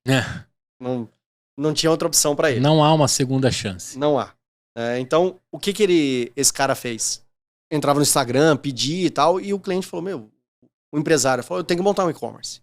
Então ele sai montando e-commerce onde der. Então, as pequenininhas, plataformas pequenas, né? Pequenas a gente fala em recurso, mas em volume de clientes é monstruoso, né? A Nuvem Shop, que atende, né, um modelo de cliente meio nesse sentido, ela tem milhares de clientes, só que normalmente com lojas menores. A VTEX, ela tem menos clientes, só que com clientes com porte maior. Então, os caras que precisavam entrar rápido optavam por essas soluções mais simples, rápidas de serem trabalhadas. Só que tinha muito cliente que já estava, o cliente ele já estava na plataforma, e viu que na pandemia ele precisava de uma estrutura maior. Ele precisava crescer. Step. Pô, calma aí, essa aqui me atendeu até aqui, agora eu quero crescer. Então a gente pegou muita migração de loja nesse período. O cara não era a primeira loja dele, era a segunda, era a terceira. Agora eu preciso de um negócio robusto, porque eu tenho um cliente querendo comprar. Eu preciso dar uma estrutura para esse cara, eu preciso ter um cálculo de frete diferente, eu preciso ter promoção diferenciada, eu preciso ter afiliado, enfim, o cara tem demanda no negócio dele que uma outra plataforma menor não consegue atender. Uhum. E a gente pegou muito desses clientes. Mas ao mesmo tempo a gente fechou com a Lojas Líder, a gente montou o e-commerce deles em 20 dias. É uma empresa de faturamento na casa de 1 bilhão, 120 lojas físicas espalhadas no Brasil inteiro. Com mais de 10 mil SKUs. Tem que montar em 20 dias a loja. E montamos, porque era Dia das Mães que estava chegando. Falou, a gente precisa montar, Dia das Mães tem que estar no ar, porque as lojas estão fechadas. A gente não pode ficar com 0 de faturamento. Tava tudo fechado na época. A gente correu, montou a loja, estruturou e conseguiu atender a demanda deles. Estão com a gente até hoje, crescendo pra caramba, estruturando super bem ali a plataforma. Então a gente viu o empreendedor sendo obrigado ou a ir pro digital, ou ele profissionalizar o digital dele. O empreendedor não pôde ficar onde ele estava. Ele teve que se mexer. Exceto o cara que já estava muito bem. A Letícia da LV, que já estava super estruturada e tal. Então, o que ela fez? Ela começou a colher mais frutos. Foi isso que aconteceu. Ela cresceu, ela montou... Ela já estava com a base de lançamento do foguete pronta. Já estava ali. Só levantar voo. Na Black Friday de 2020, ela bateu 120 mil acessos por minuto na loja dela. Ela gravou uns stories ali no dia, porque ela sempre caía, porque ela veio de outras plataformas menores que não aguentavam o acesso dela. Então ela fez um monte de estoque ao longo do ano. Quando chegou na Black Friday, ela zerou tudo em 1 hora. Acabou o estoque dela inteiro. Mas ela estava estruturada, estava preparada, né, a gente preparou a Black Friday dela. A gente tirou todos os acessos externos. Então assim, vai calcular o correio. A gente baixou a base do correio para dentro do site dela, para não depender do serviço do correio. O único serviço externo que a gente dependia era o meio de pagamento, que daí não tem jeito. Você tem que passar lá na operadora. Até para poder validar a parte de segurança. Então essa não tem jeito. O restante, a gente tirou todos os serviços terceiros para o site dela não depender de outros servidores que não os nossos, para aguentar a pancadaria que ia vir. E veio, e ela filmou o Google Analytics dela e botou nos stores. O número subindo, bateu 120 mil. Ela falou, gente, a gente encheu o Maracanã e mais um tanto de gente no gramado ainda. Acho que é 80 mil na bancada do Maracanã agora, né? Sim. Nunca mais 200 e tantos mil da geral do passado, né? Então, a pandemia fez essa transformação, né? Transformando os clientes, digitalizando ou evoluindo os negócios. Então, a gente teve um caso, por exemplo, que foi interessante. Um cliente que vende tecido para fazer patchwork. Aqueles almofadinha com um tecidinho bonitinho e tal. Mas não é um mercado grande. O cara faturava ali, né, poucos milhares ali, poucos R$1.000. Era pouca coisa, né, de faturamento. E aí, de repente, cara, ele começou a vender tecido para fazer máscara. Cara, o faturamento do cara multiplicou por 10, por 15, de um dia pro outro.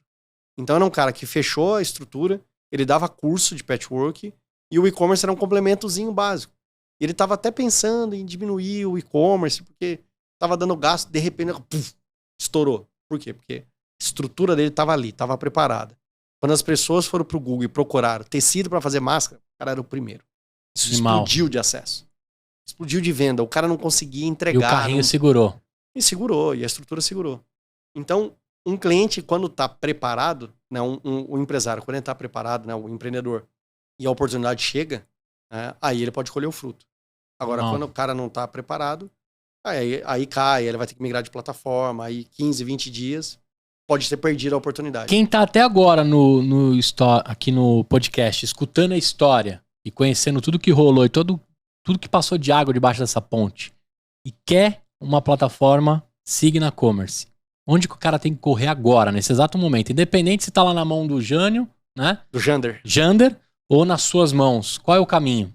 Ele vai entrar no signativa.com.br e lá a gente tem os nossos planos, tem a nossa estrutura, para ele conhecer do nosso negócio. Pode acessar nossas redes sociais também, no @signativa no Instagram. A gente não conseguiu mudar para Signa, né, no Instagram, porque é um nome muito curtinho.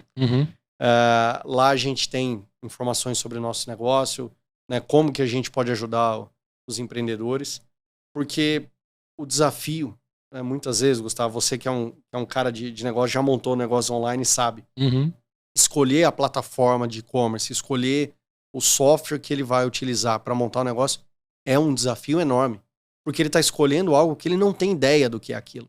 É o cara que vai ficar com ele no dia, na noite, na saúde e na doença. E é o cara que começa a correr e precisa comprar um tênis. Cara, que tênis que eu compro? Eu não sei, nunca corri, não sei como que é isso. Aí ele vai lá na loja e compra o mais caro. É errado. Não é o mais caro. Não é isso. Não é simplesmente o dinheiro. Vou comprar o mais barato, cara. Vai dar ruim no pé, provavelmente. Vai ser duro, ou lesiona o joelho. Vai lesionar, vai dar bolha. Enfim, tem que escolher o adequado pro seu tamanho, pro peso, pra o tipo de corrida que você vai fazer. Você vai correr no asfalto, vai correr na pista, na esteira, na trilha. Cada tênis tem a sua particularidade. A gente tem, inclusive, a Velocitar, que vende tênis de corrida. E no site dele é assim, você vai lá, coloca as características e ele filtra e, ó, tá aqui, ó. Esses são os tênis adequados para o seu tipo de corrida. Então... É cliente de vocês? Cliente nosso. Legal. Cliente nosso desde a época que eu não corria. Agora eu gosto muito de corrida. Né? Desde a época que eu era bem obeso e não tava nem aí pra isso. E é um cliente que tem uma estrutura legal. Quando começou com a gente, ele tinha lá um e-commercezinho dele, uma plataforma ruim, não dava resultado, trocou. Cara, começou a acertar a mão, começou a acertar, foi indo. Deve estar com a gente há uns 6 anos, eu acho já, a Velocitar. Legal. Cara, e crescendo pra caramba. O e-commerce hoje... É na Vila Olímpia, né, que eles têm? Eles têm 2, né? Eles têm uma na Vila Olímpia, 3. Uma na Vila Olímpia, uma no Jardim Paulista e outra... Esse é o bairro ali. Mas são 3 lojas físicas aqui em São Paulo. Legal. Super estruturados, os caras são consultores na hora de fazer uma venda. Né? Você vai comprar um tênis lá, ele te explica tudo certinho, como que é a forma para você comprar. E o e-commerce, ele tem essa característica também. Né? Você vai comprar um e-commerce, é consultivo. Super consultivo. Então, assim, 3, 4, 5 reuniões de 1, 2 horas pra... Cara, deixa eu entender o seu negócio. Então, eu ainda atuo muito em vendas, né? Uhum. É muito o que eu faço no dia a dia, né? Mas eu tenho o meu time, né? Que trabalha super bem com isso. E o que a gente sempre fala é, deixa eu entender o que você quer. O que você vai montar? Né? O que você está precisando? Qual que é a sua experiência? Qual a estrutura que você tem? Produto que você tem? Sistema que você está usando? Então, vamos entender isso para oferecer a melhor solução. Eventualmente, não é a nossa. Falar, infelizmente, não faz sentido. Não agora para o seu momento. Então, contrata essa aqui que você vai pagar R$20 por mês. Você começa ali a vender e tal. Cara, depois volta a falar com a gente. Eita. E já aconteceu do cara escolher outra solução ali baratinha. Só que na hora que alguém bateu na porta dele e falou, você começou a montar o site aí e tal. Eu queria montar também, mas o meu negócio é assim. Não. Então, fala com o pessoal lá da Signa que eles vão te ajudar. Perfeito. Isso não foi uma vez, foram várias vezes que aconteceu. Transparência é entender o que o cliente precisa. Agora, cara, nessa sua jornada, né, a gente já vai falar sobre o piano que você carregava até o momento que uma empresa compra parte desse piano, como fica as costas, a gente já vai falar disso.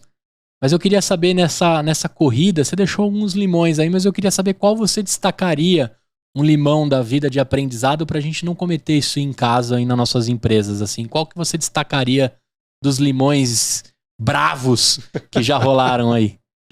Caramba, cara, quanto limão a gente já... Limão azedo a gente já pegou por aí, não teve o que fazer. Você já correu a Bravos ou não? A Bravos ainda não. Não? A Bravos Racing é da Ativo, da O2, né? É. A gente atendeu a Ativo há 5 anos. Tinha tudo pra ser sua, Bravos, né? Olha aí. Trocadilho. Bravos Racing. É. Agora eu faço CrossFit, né? Eu comecei esse ano a fazer, que é um negócio novo que eu acho super legal. Uma cachaça nova aí. É uma cachaça nova.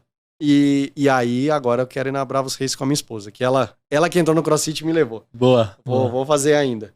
Cara, eu tava conversando com um amigo, ele perguntou pra mim o seguinte, o que vocês erraram lá atrás pra ser tão difícil essa jornada? Né, o que você errou, né, que faria diferente? Então, um dos limões aí, quando você vai trabalhar com modelo de projeto, você vai atender a demanda de um cliente, então você vai lá, vende um projeto acima da capacidade, às vezes, do time, você tem que ir lá contratar uma pessoa para atender aquela demanda, e muitas vezes você precisa daquela venda porque tem que pagar as contas. Só que daí aquilo gera mais dificuldade, porque você tem que montar um time. Top mais ainda a produção. Top mais a produção, e isso vai empilhando, e fica um negócio muito difícil de sair. Então, teve cliente que a gente não conseguiu entregar. Né? Então, a gente fez o projeto, falou, tá aqui, a gente fez até aqui, tá aqui o código-fonte, que na época a gente fazia projeto, o cliente era dono do código-fonte. Então, o que acontecia? A gente fez o projeto, na hora que a gente ia cobrar a mensalidade, que era onde a gente ia começar a retomar o dinheiro, o cliente ia levar para dentro de casa. Então, o limão é a gente fazer projeto e o projeto em si não ser lucrativo. Cara... Vender merda. Famoso vende merda. Então, assim, e agora? O que você vai fazer? Cara, perdi dinheiro. Aí você ia lá, vendia um outro projeto, aí o cara saía, quanto custou? A gente gastou R$100 mil em pessoas. Quanto o cara pagou? R$50 mil. Isso aconteceu várias vezes. Pagou pra trabalhar, né? Pagamos pra trabalhar. Quando você tem um produto, por mais que aconteça, né, de você pagar pra trabalhar pra um cliente, só que você construiu um negócio pra aquele cliente. Às vezes você compra o case também, né? Sim. Você compra o case, só que para comprar case você tem que ter dinheiro. Esse é o ponto. Né? Então, eventualmente não dá. Você não tem dinheiro, sua empresa não tem capital, você comprar o case, como é que você vai pagar essa conta? Você vai ter que pagar com o trabalho, só que chega uma hora que você não dá conta. Mesmo permutando e no preço de custo, você pagou para trabalhar também. Algumas vezes pagava para trabalhar. Com o produto é diferente. Por quê? Se eu fui lá e paguei para trabalhar, entre aspas, o cliente continua, porque tem a mensalidade, tem a recorrência dele, então no tempo esse dinheiro volta. Só que a gente foi lá e construiu uma integração para ele com um meio de pagamento, para ele poder entrar. Isso aconteceu algumas vezes, esse tipo de situação. Só que daí outro cliente que vem para usar o mesmo meio de pagamento, tá pronto. Então você não precisa construir de novo pro segundo. Uhum. Então aí transformam num modelo escalável. E é aí que você, na verdade, passa a vender o seu aprendizado como valor. Sim. Né? Você pratica valor e não preço. Sim. E o cara que tá pagando, paga sorrindo. Porque ele acha que está pagando por toda a construção, mas não sabe que você tá vendendo o aprendizado. Né? Que é o que eu costumo falar pra galera. Quando a gente aprende a fazer alguma coisa, você vende aquilo como serviço, como produto, o cara tá comprando toda a experiência, todo o aprendizado e tá vendo valor naquilo. Se você cobrar um pouquinho mais caro, ele também paga. Uhum. Né? Mas no final, todo mundo tá pagando essa conta. Sim. Que é o que alguns clientes, né, entendem e falam assim, mesmo que você me colocar numa esteira, que eu vou seguir ali o seu onboarding, o seu passo a passo, eu tô feliz por isso. Sim. Porque eu sei que eu tô comprando todo o aprendizado que você tá repetindo para todos esses clientes. Então a chance de você comprar um produto, né, padronizado e com resultado que outros já tiveram e eu cheguei por essa indicação, é muito mais tranquilo, né? Mas demora, né? A gente erra, a gente vende errado também. Foi muito limão no meio do caminho de vender. E assim, os meus sócios que estão comigo até hoje, muitas vezes eles falam, cara, mas né, precisa vender diferente e tal. Eu falei, cara, a gente tinha que vender pro que tinha. Era aquilo que tinha. Ou vendia aquilo, Sim. Ou ficava sem a grana daquilo e não tinha o que fazer. Não tinha como pagar funcionário. Não tinha... Então, a grande dificuldade é você trabalhar com um projeto quando você não tem caixa para aguentar a empresa. Isso é um desafio enorme. Sim. Agências passam muito por isso, né? De uma forma geral, né? Agência de publicidade, agência digital, quando ela é pequenininha, aí ela vai e pega um cliente maior do que ela dá conta. E às vezes, ao invés dela crescer, ela quebra por conta de um cliente desse. E tem o Pareto também, que a gente sempre fala, né? Às vezes tem 20% dos clientes que representam 80% do seu faturamento, mas também é 20% dos clientes que roubam e sugam todo o seu tempo. Você tem que tomar um pouco de cuidado. Às vezes é um dinheiro maldito. Né? Às vezes vale mais a pena falar, cara, não faz sentido você continuar. Que foi uma das coisas que vocês tomaram, e você contou essa história aqui, quando vocês abriram mão de alguns clientes de pagamentos das talagadas, que a gente fala, para poder estruturar um produto, para você focar em produto. E também, eu queria que você contasse assim, como é que você, mesmo sabendo que o seu roadmap e o seu caminho é construir um produto, como é que você não se vende para o mercado sedutor do personalizado, do tailor-made? Como é que vocês escaparam disso? Porque todo tempo o mercado me seduz a vender projetos na Voz e Conteúdo, que talvez vão ser grandes contas e grandes dinheiros, mas vai deixar o meu norte que eu tenho de construir e democratizar o acesso a conteúdo e a podcast, etc. Mas sempre aparece um cara passando um dinheiro na minha cara assim, falando assim, olha, se você fizer do jeito que eu quero, eu vou te dar muito mais dinheiro. E aí eu falo pros caras, não, esquece esse dinheiro, ele vai atrapalhar a gente. Como é que você fez isso nessa caminhada? É um desafio. Acho que esse é um dos maiores desafios e das conversas que eu tenho com os meus sócios, é bem esse ponto. Hoje o que a gente faz? A gente entrega uma base de um produto, só que a gente personaliza por cima. Então, eu tô juntando os dois. É o pandeló, mas você escolhe o recheio. Você escolhe o recheio e a coberturazinha. E a coberturazinha. Então, e ali você cobra por isso. O cliente ele pode personalizar o layout como agência. Beleza. A gente faz o layout para ele. A ideia não é ser concorrente de agência. Muitas vezes a gente... Agência é parceira. A agência é parceira. Às vezes a gente vende, quem faz é a própria agência, né? Sem nenhum problema. Mas o cliente precisa fazer lojas líder, ela precisa fazer um crediário, cartão próprio. É tudo específico do negócio dele. Então o que a gente percebeu? No perfil de cliente que a gente atende, que são os clientes mais high level, assim, os clientes com faturamento maior, com estrutura maior, Uhum. como Com empresa... CD, o cara que tem CD. O cara tem CD, o cara tem estrutura lá, ele tem exigências, ele tem demandas, que se eu não fizer, ele não fica na minha plataforma. Ele não fica no meu produto. Então eu deixo de receber a recorrência porque eu não fiz o tailor-made. Uhum. Então a gente tem que balançar isso. E até 2019, mais ou menos, a gente não fazia a parte de desenvolvimento customizado. Entrava tudo como produto. E aí a gente percebeu que tinha cliente que ele saía, porque a gente não ia lá e fazia para ele. Aí vocês transformaram tudo em APIs, por exemplo? O Magento já é todo estruturado por API, só que ele tem uma característica que são os módulos. Então toda a funcionalidade que você faz dentro do Magento, ela é um módulo. Então tem o cliente que tem um módulo, tem o outro cliente que não tem aquele módulo. E não ativa o módulo. E você pode fazer um módulo crediário líder. Exatamente isso. E aí, você pegou o ponto. É isso aí. Se eu der update, eu dou um update em todos os módulos que tem em comum, mas o módulo crediário líder É só deles. é só deles. E eles pagaram por isso. E o fonte, o GitHub lá, é só deles com esse trechinho. E aí eu tenho um cliente que ele não... E claro, ele pagou por isso. Ele pagou por isso. E aí, nesse modelo, é um modelo de outsourcing. Então, eu cobro por hora de trabalho. Eu pago um valor para o desenvolvedor que vai atender. O desenvolvedor entendeu o modelo, entrou dentro, virou um squad leader para mexer no crediário. Eu tô falando isso porque a F-Câmara deve ter trazido bastante disso para vocês, né? Dos squads, bastante dos times e da parada de como vender software e outsourcing. Mas... E a gente conseguiu, que foi o desafio até que eu passei na F-Câmara, porque não é uma empresa de produto. Né? Então, como é que eu financiei lá o crescimento do negócio? Cobrando setup, né? E botando a recorrência para vendendo hora homem. Hora homem. Então, entregava a personalização que a Marisa, que a loja do mecânico, o Centauro queria. E depois entrava a recorrência. Então, a recorrência em si, ela não paga o negócio num primeiro momento.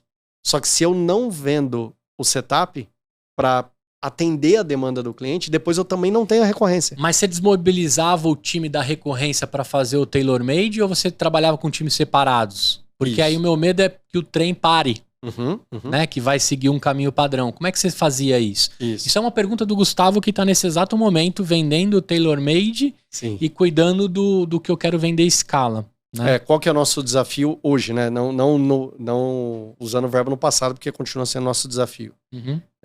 A gente tem os times diferentes. Então tem o time de produto, o time de projeto. De produto, o time de manutenção e o time de outsourcing.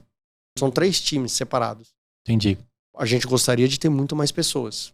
Né? Então agora, numa nova estrutura, a gente começa a poder estruturar isso. Então beleza, então agora eu já tenho os times, eu já tenho o formato de trabalho. Então agora eu aumento a capacidade desses times. Perfeito. Então vou lá e aumento. Então eu tenho muito cliente, então eu preciso ter mais time de manutenção. Por quê? É natural a manutenção ali.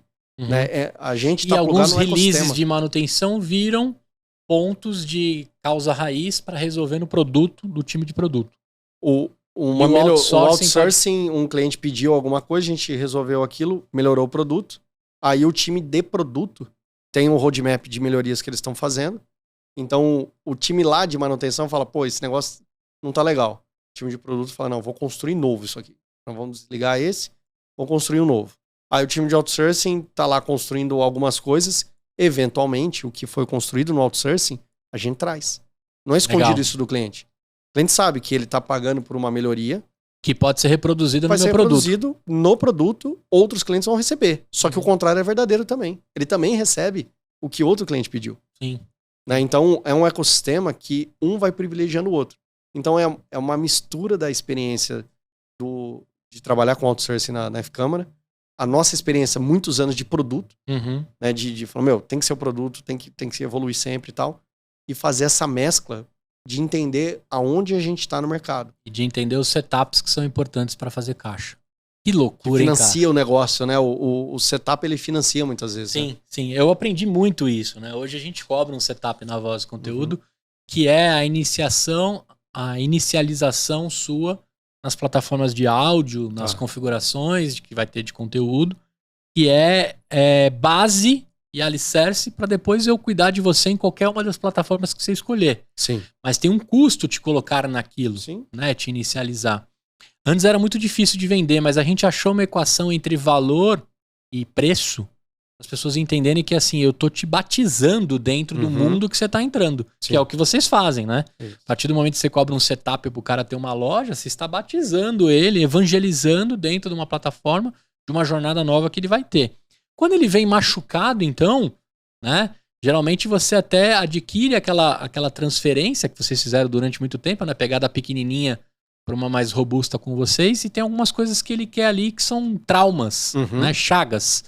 Né, eu costumo falar para meus sócios, cara, quando o cara vem de uma produtora ou de alguém que atendeu ele mal, ele vem cheio de chagas. Sim. O cara vem cheio de medo, cheio de receio. Cheio de medo, ansiedade. A primeira coisa que ele pede é contrato, ele não quer fidelidade, você já percebe que o cara tá machucado.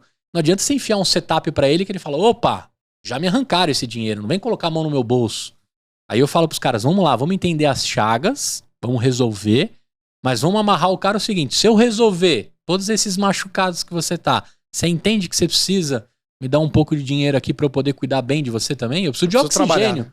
Eu preciso de oxigênio pra te dar oxigênio. Sim. Né? Então é muito de como você trabalha essa venda. Agora, fiquei muito feliz agora em entender, porque assim, a chance de vender o projeto e esquecer o produto, a gente tá toda hora flertando com isso. Sim. Mas a gente entende que o produto é o escalável. O produto é o que, quando o cara vem te dar um cheque de um investimento série A, série B, série C, ele quer saber o que é escalável. Quer ver o MRR. O MRR. É a recorrência mensal. Que é o que ele quer ver. Receita previsível. E quando ele compra projeto, quando ele compra setup, ele sabe que tem muito de você ali. Se você sair fora, depois que ele comprou, ele fala, como é que fica essa parte? Porque essa venda consultiva, esse convencimento estava muito atrelado ao Franklin, né? Então tem muito disso. Você, empreendedor, precisa entender na sua jornada o quão você está criando as suas jabuticabas e o quão você está criando a receita previsível, o MRR, né? Isso que tem um valor diferencial na hora de uma venda. Agora chegamos na venda, né? E o CNPJ passou um CNPJ-tão, né? Sim. Como é que o piano fica nas costas, Franklin? Você trouxe aí bastante suor, sangue e lágrimas diante da construção de tudo isso. Todas as passagens, as parcerias. Como é que você fez para ficar de pé com esses pratinhos?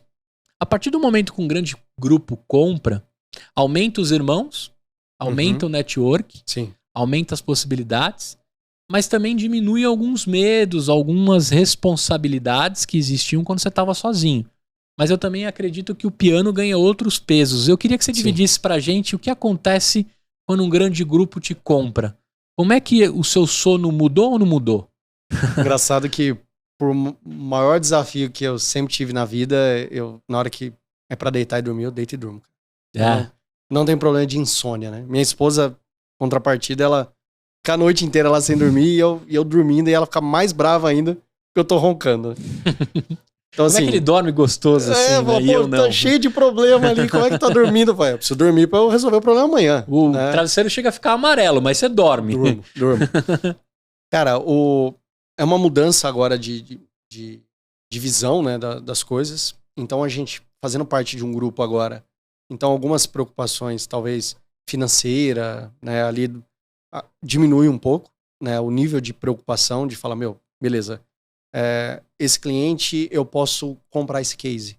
Eu não preciso forçar um setup nesse cara. Porque eu tenho que forçar o setup nele, não porque eu quero ganhar mais dinheiro. É porque vai custar isso pra mim. Então eu tenho que vender um setup. Quero empatar, pelo menos. Preciso pelo menos empatar e depois eu vou ganhar se ele ficar comigo mais de um ano. Se ele sair em um ano... Eu ganho se eu for bom. Aí eu tenho a oportunidade de mostrar o trabalho e a gente segue. Então... e o Jander é um cara que fala muito sobre isso. Falou, a gente tem que focar na recorrência. Né? E ele sabe que a gente tem essa característica do setup. Né? Ele percebe isso, né? Ele falou, não tem problema vender setup, mas a gente não pode botar um setup e isso atrapalhar, né, o nosso negócio. Então, quando faz sentido, vamos cobrar. Mas a gente tem a oportunidade de fazer bons negócios agora. De entrar em concorrência que antes a gente não ia conseguir. Porque sozinho era o limão que a gente fez lá atrás. Entrava na concorrência e era um tiro no pé.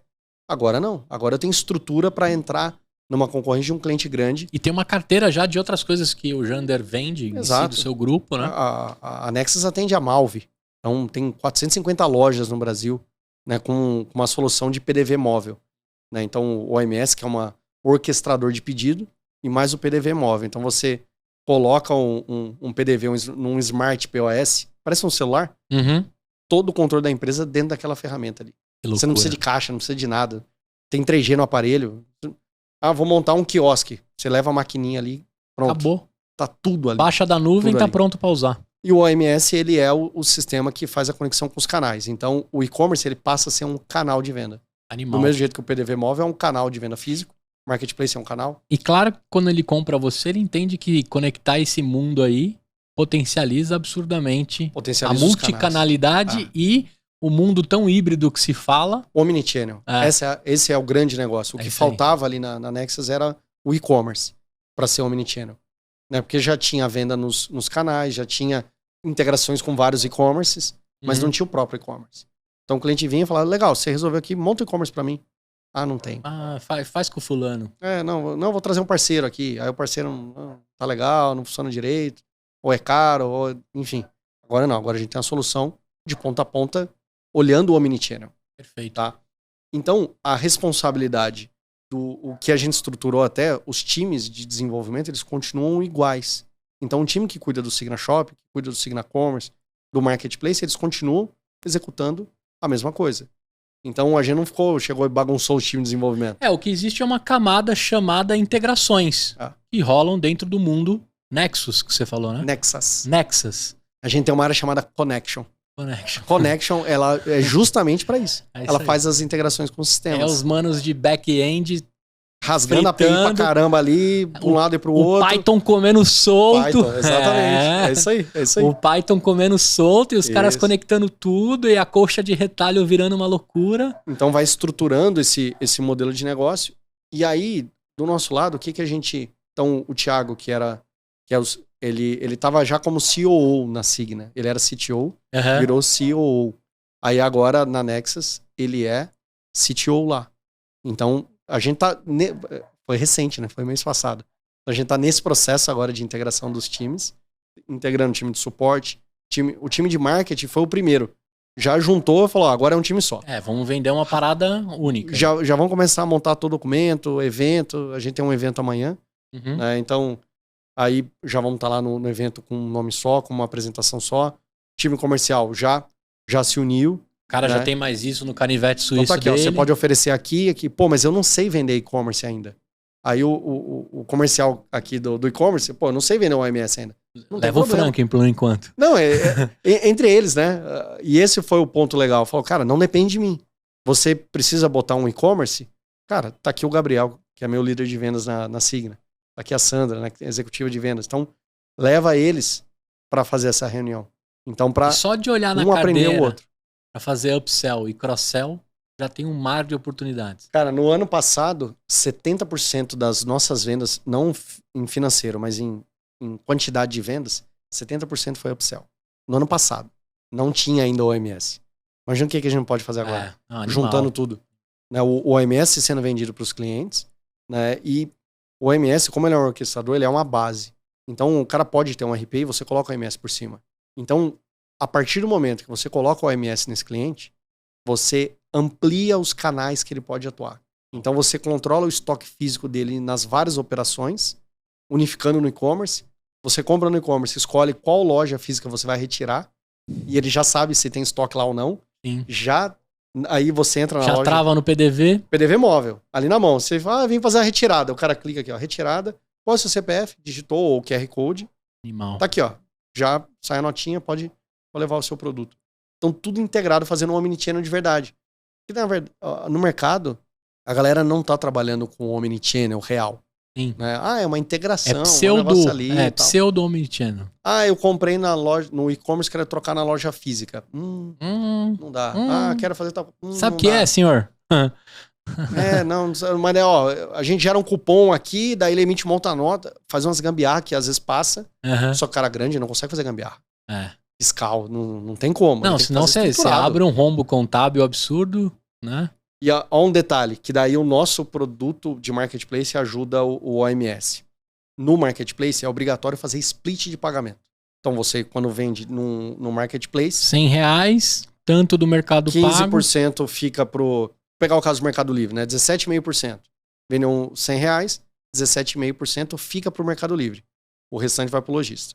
Isso é padrão. Marketplace tem que ser assim, porque se você recebe o dinheiro inteiro, você tem que emitir a nota e aí dá, inteira daquele valor. Dupla... Bitributação. Bitributação. Ou sonegação. Você não emite a bitributação, dá uma sonegação. Então, tem que estar estruturadinho. Só que o que a gente consegue fazer? Eu trago o Marketplace para dentro de uma loja física normal, que não é um Marketplace. Eu uso cada loja física como se fosse um seller de um Marketplace. O que isso quer dizer? O Gustavo entrou lá, vai comprar os produtos pro Davi. Aí foi lá, vai comprar um berço e vai comprar um daqueles tapetinho no chão. Você coloca o bebê lá e ele fica brincando lá com os bichinhos. São 2 produtos de 2 lojas diferentes, físicas, da mesma marca. Tá? Você comprou no e-commerce. Um produto tem numa loja, outro produto tem na outra loja física. Para você que tá comprando, tanto faz. Tanto faz e não quero nem saber como vai ser o rolo. Eu quero receber os 2. Só quero receber um produto. O que normalmente se faz? Você pega os 2 produtos, faz a transferência para um CD e envia tudo com uma nota fiscal só. Só que você teve transferência. Você tem tributação nisso. Você tem movimentação fiscal aí. O que a gente consegue fazer? Você comprou o produto, ele vai sair um produto de uma loja física com a nota daquela loja física, o outro da outra loja, com a nota da loja. Com as comissões já bem estabelecidas. As comissões até de loja física, porque muitas vezes quando você monta o e-commerce, arruma briga com a loja física, porque daí tem comissão e tal. Não, você paga a comissão da sua própria loja, para o gerente de venda, para os vendedores, e você faz o split financeiro. Você não precisa ter não necessariamente você precisa ter um percentual acima disso tudo, né, para o grupo. Não necessariamente. Às vezes você pode simplesmente pega o valor integral de uma loja, o valor integral da outra. Fiscalmente, você tem um produto saindo lá de R$1.000 e entrou R$1.000. O outro produto é R$500, entrou R$500 lá. Perfeito. Então você tem um fiscal estruturado, com as notas fiscais corretas, nota fiscal eletrônica. Muita gente emite nota NFCE para venda na internet. Não pode. Venda na internet é nota fiscal eletrônica. A NFCE é venda física, presencial. É uma tributação diferente. Uma modalidade fiscal diferente. Aí você compra online um NFE, vai trocar fisicamente. Nessa troca, gera uma NFCE. É toda uma bagunça fiscal que a maioria dos sistemas não estão nem aí para isso. E o Jander veio da Master SAF. Tinha 70% do mercado da parte de tributária no Brasil. A Master SAF foi vendida para Thomson Reuters. Né? Então, o Jander veio de lá. Então, a preocupação tributária dele é muito grande. Sim, sim. E na hora que a gente... de explosão tributária, Entende muito desse negócio.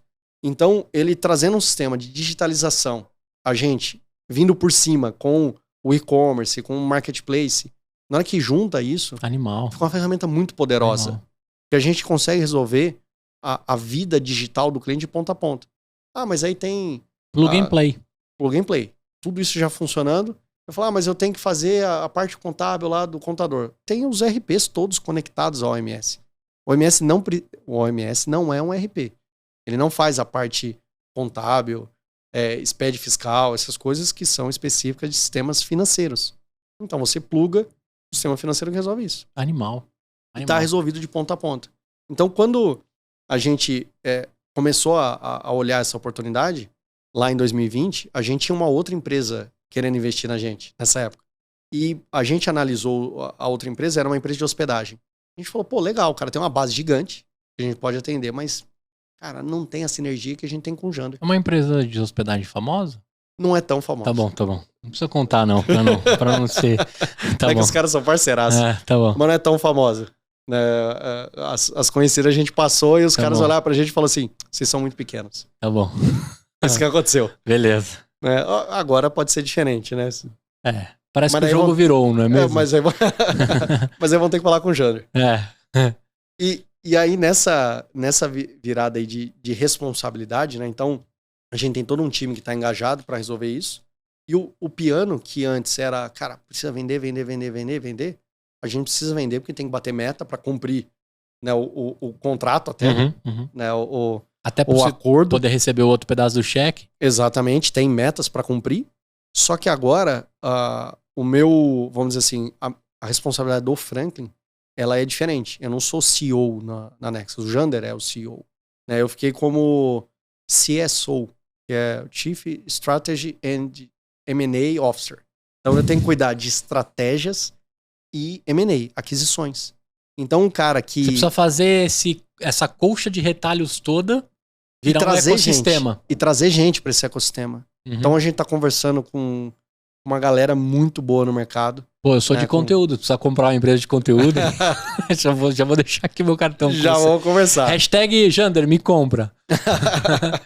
Então, agora a gente tem que olhar pessoas que vão trazer... São várias teses, né? Mas tem um crescimento inorgânico, que você compra uma carteira de clientes. Uhum. Então, você pega um produto, às vezes o produto não tá bom mais, tá desatualizado.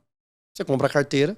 Você compra a empresa, na verdade, vendo a carteira. E dá um choque nela. E você vai lá e troca a tecnologia. Bota o OMS no lugar.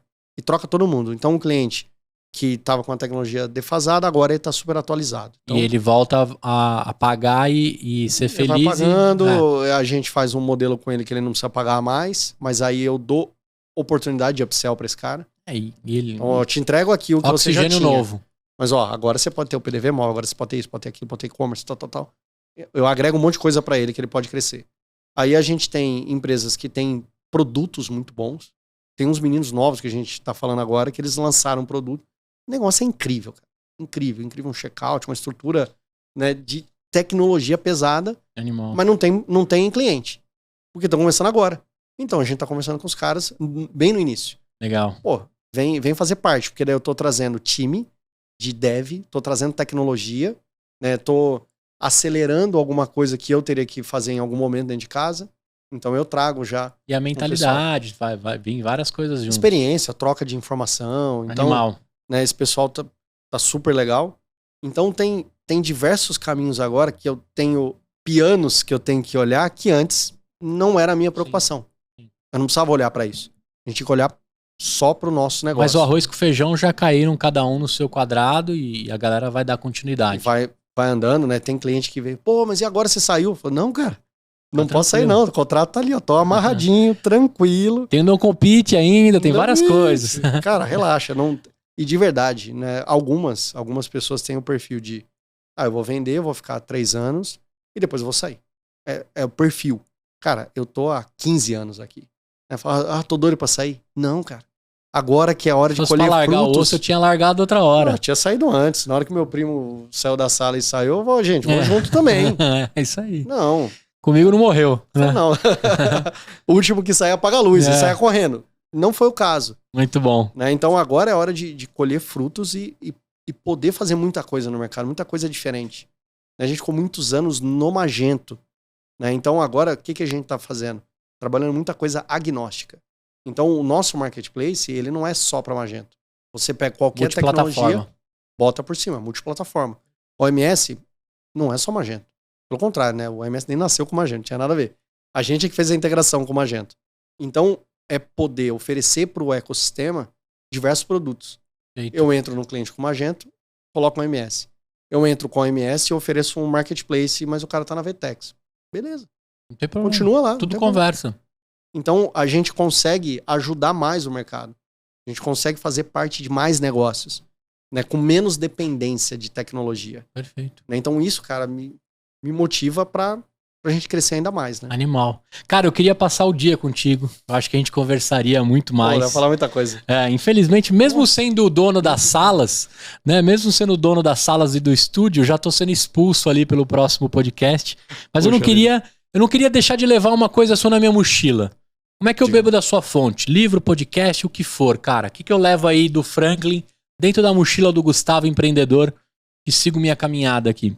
Cara, eu tô meio defasado em livros, né? Eu tenho ensinado, minha filha tem 11 anos, e a gente ensinou ela em casa a ler livros. Leu todas as coleções do Harry Potter, não sei. Cara, ela lê muito, muito. E aí, por conta dela, eu acabo lendo um pouquinho. Mas eu não tô lendo nenhum livro de negócio, né, diretamente. Mas um livro que eu recomendo é o Matando Dragões, do Joaquim Cruz. Matando Dragões. O Joaquim Cruz, ele foi o atleta olímpico que ganhou medalha de ouro em Los Angeles, ele ganhou em 1.600 metros. Cara, o Joaquim Cruz é eu gosto muito de atletismo, né? Uhum. Então ele conta a história dele, né? A história do cara que morava numa casa que não tinha banheiro, dentro de casa. Então ele fazia xixi na cama. Caralho. Aí por que faz xixi na cama? Pô, né, você já é grande. Não, porque eu não quero ir lá fora, no banheiro, no escuro, à noite. Eu não aguentava. Aí você fala, caramba, velho, e são esses guerreiros no Brasil e a gente às vezes passa por dificuldade. Na hora que eu vou ver o Joaquim Cruz, eu falo, caramba, nem tem dificuldade assim, vai. Meu limão nem foi tão azedo Nem assim. foi né? tão azedo, Nem perto foi de tão. tanto... E aí você vê o cara, né, e quando eu postei que eu tava lendo o livro dele, ele veio e escreveu um comentário pra mim e tal. Eu falei, cara, uma simplicidade, Que legal. uma pessoa incrível e Medalhista, próxima. né, Cara, velho? medalhista, medalha de ouro, medalha de prata, campeão mundial, recordista sul-americano, ficou a um 12º recorde mundial. Cara, sensacional. Animal. A história do cara numa época onde não se tinha tanto investimento no... E ele foi para os Estados Unidos, né? Foi correr lá e tal. A história dele é muito massa. Né? Podcast, cara, como eu te falei, eu ouço o EmpreendaCast, eu recomendo de verdade. Acho que esse aí é bom, hein, cara. Esse tal desse EmpreendaCast, tem um tal de Gustavo lá, um negócio que vale a pena ouvir também. Valeu. Pô, e eu gosto muito de... Tem uns meninos novos aí no podcast também, que chama Hub Podcast. Hub Podcast. Hub Podcast, um nome remete muito à tecnologia, mas eles são cristãos e é um negócio que eu acompanho, que eu gosto pra caramba dos meninos. Eles têm uma banda que chama Morada, e na pandemia, como é que eles vão fazer show? Não chegam a fazer show. Foram lá e montaram um podcast. Bem. Cara, muito massa isso também. Hub acompanhar. Podcast. Hub Aí Podcast, a dica. vale a pena. Muito bem. Cara, vou fazer aqui os merchans. Jurídico por assinatura pode te ajudar a partir de R$299 por mês. Juridicoporassinatura.com. Proteja a sua startup com assessoria jurídica. Fit Anywhere para você malhar em qualquer lugar. Bluefields, foguete aceleradora de empreendedores. E idolink.bio para você criar seu link na bio e distribuir aí o seu link com todas as suas redes sociais, inclusive onde que a galera te encontra, quais os caminhos para falar mais com esse bravão aqui, esse brabo, tem o brabo e tem o bravos, né? Como é que a galera te encontra e agradecer em nome de toda a comunidade de empreendedorismo do EmpreendaCast. Opa, meu Instagram, fbravos, então conta um pouco lá da minha vida, tanto de empreendedor quanto da parte de esporte, que eu gosto bastante, corrida, crossfit, essas coisas eu curto. Meu LinkedIn também, Franklin Bravos, então lá só sobre negócios, tô lá também. Então é um prazer poder, né, responder cada dúvida que o pessoal tiver, quiser trocar ideia. Tiver um negócio bacana no mundo digital, quiser apresentar, cara, me chama de verdade. É o que eu gosto de ouvir histórias, gosto de contar história, mas gosto de ouvir também. Uma delícia, cara, conversar com você. Eu fechei meu caderninho justamente para dizer o seguinte, né? Em algumas páginas aqui, não foram poucas. Acho que o principal ponto para ressaltar para você, sonhador e sonhadora, é que cuidado com a página que você está comprando das histórias empreendedoras. Aqui a gente contou 15 anos, a gente recortou vários capítulos, várias páginas, bastante água que passou debaixo dessa ponte para chegar num exit, para contar uma história, para construir de fato, né, uma história empreendedora, um caminho dentro de um mundo cheio de tantas tecnologias, cheio de tanta dificuldade, mas dentro de todas as concorrências e possibilidades, você construiu uma história muito legal e agora tem outros capítulos que vão ser construídos. Então eu queria te agradecer em nome do EmpreendaCast, né, como é que foi legal conversar contigo. E para fechar, olhando para aquela câmera, você tem uma filha de 11 anos, como ela chama? Rebeca. Rebeca que vai pegar para escutar um pouquinho do papai, né? Deixar um beijo para Rebeca. Sua esposa chama como? Giovana, a esposa, e Rebeca. Você vai mandar uma mensagem pro Franklin daqui 5 anos. 5 anos. O que vai rolar daqui para lá que você vai estar se ouvindo? Ver se você atingiu essas metas ou não. Beleza. Daqui 5 anos, nosso objetivo é morar nos Estados Unidos. Minha filha vai estar finalizando ali high school, né? Então, talvez fazendo badminton, que é o esporte dela, ou que legal. Quem sabe voltar para o atletismo, que ela também é muito boa, e se preparando para ela entrar na faculdade dela, né? E a ideia é a gente poder fazer o que a gente fez aqui com a experiência do mercado tão desafiador no Brasil, a gente levar um pouco disso também para os Estados Unidos, porque a plataforma que a gente trabalha, ela já é multi-idioma, multi-localidade. Perfeito. E o OMS, que nasceu aqui também. Ele também é uma estrutura para multi-idiomas, para multi-locais. Então, né, o meu objetivo é ir morar nos Estados Unidos e de lá continuar na Nexus, só que num outro patamar. Perfeito. Né? Podendo auxiliar também empreendedores do mundo inteiro. Muito bem. Cara, obrigado demais. Pra você que ficou até aqui, espero que você tenha curtido e gostado desse episódio assim como eu. Deixa seu tchau ali naquela câmera. Gente, muito obrigado. Gustavo, um grande prazer poder vir aqui no podcast, no EmpreendaCast. Para mim foi um prazer enorme, uma realização pessoal também, poder estar aqui. Né? E para todos os empreendedores que estão nos ouvindo aí, foi um prazer estar aqui. Um grande abraço para todo mundo. Um beijo para a Rebeca. Um beijo para a Gi, te amo. Até mais. Para você também, saiba que foi para mim um privilégio dobrado. Para você que ficou até aqui, até o próximo episódio. Siga nossos canais, curta nosso vídeo aqui, inscreva-se no canal. Até a próxima e tchau!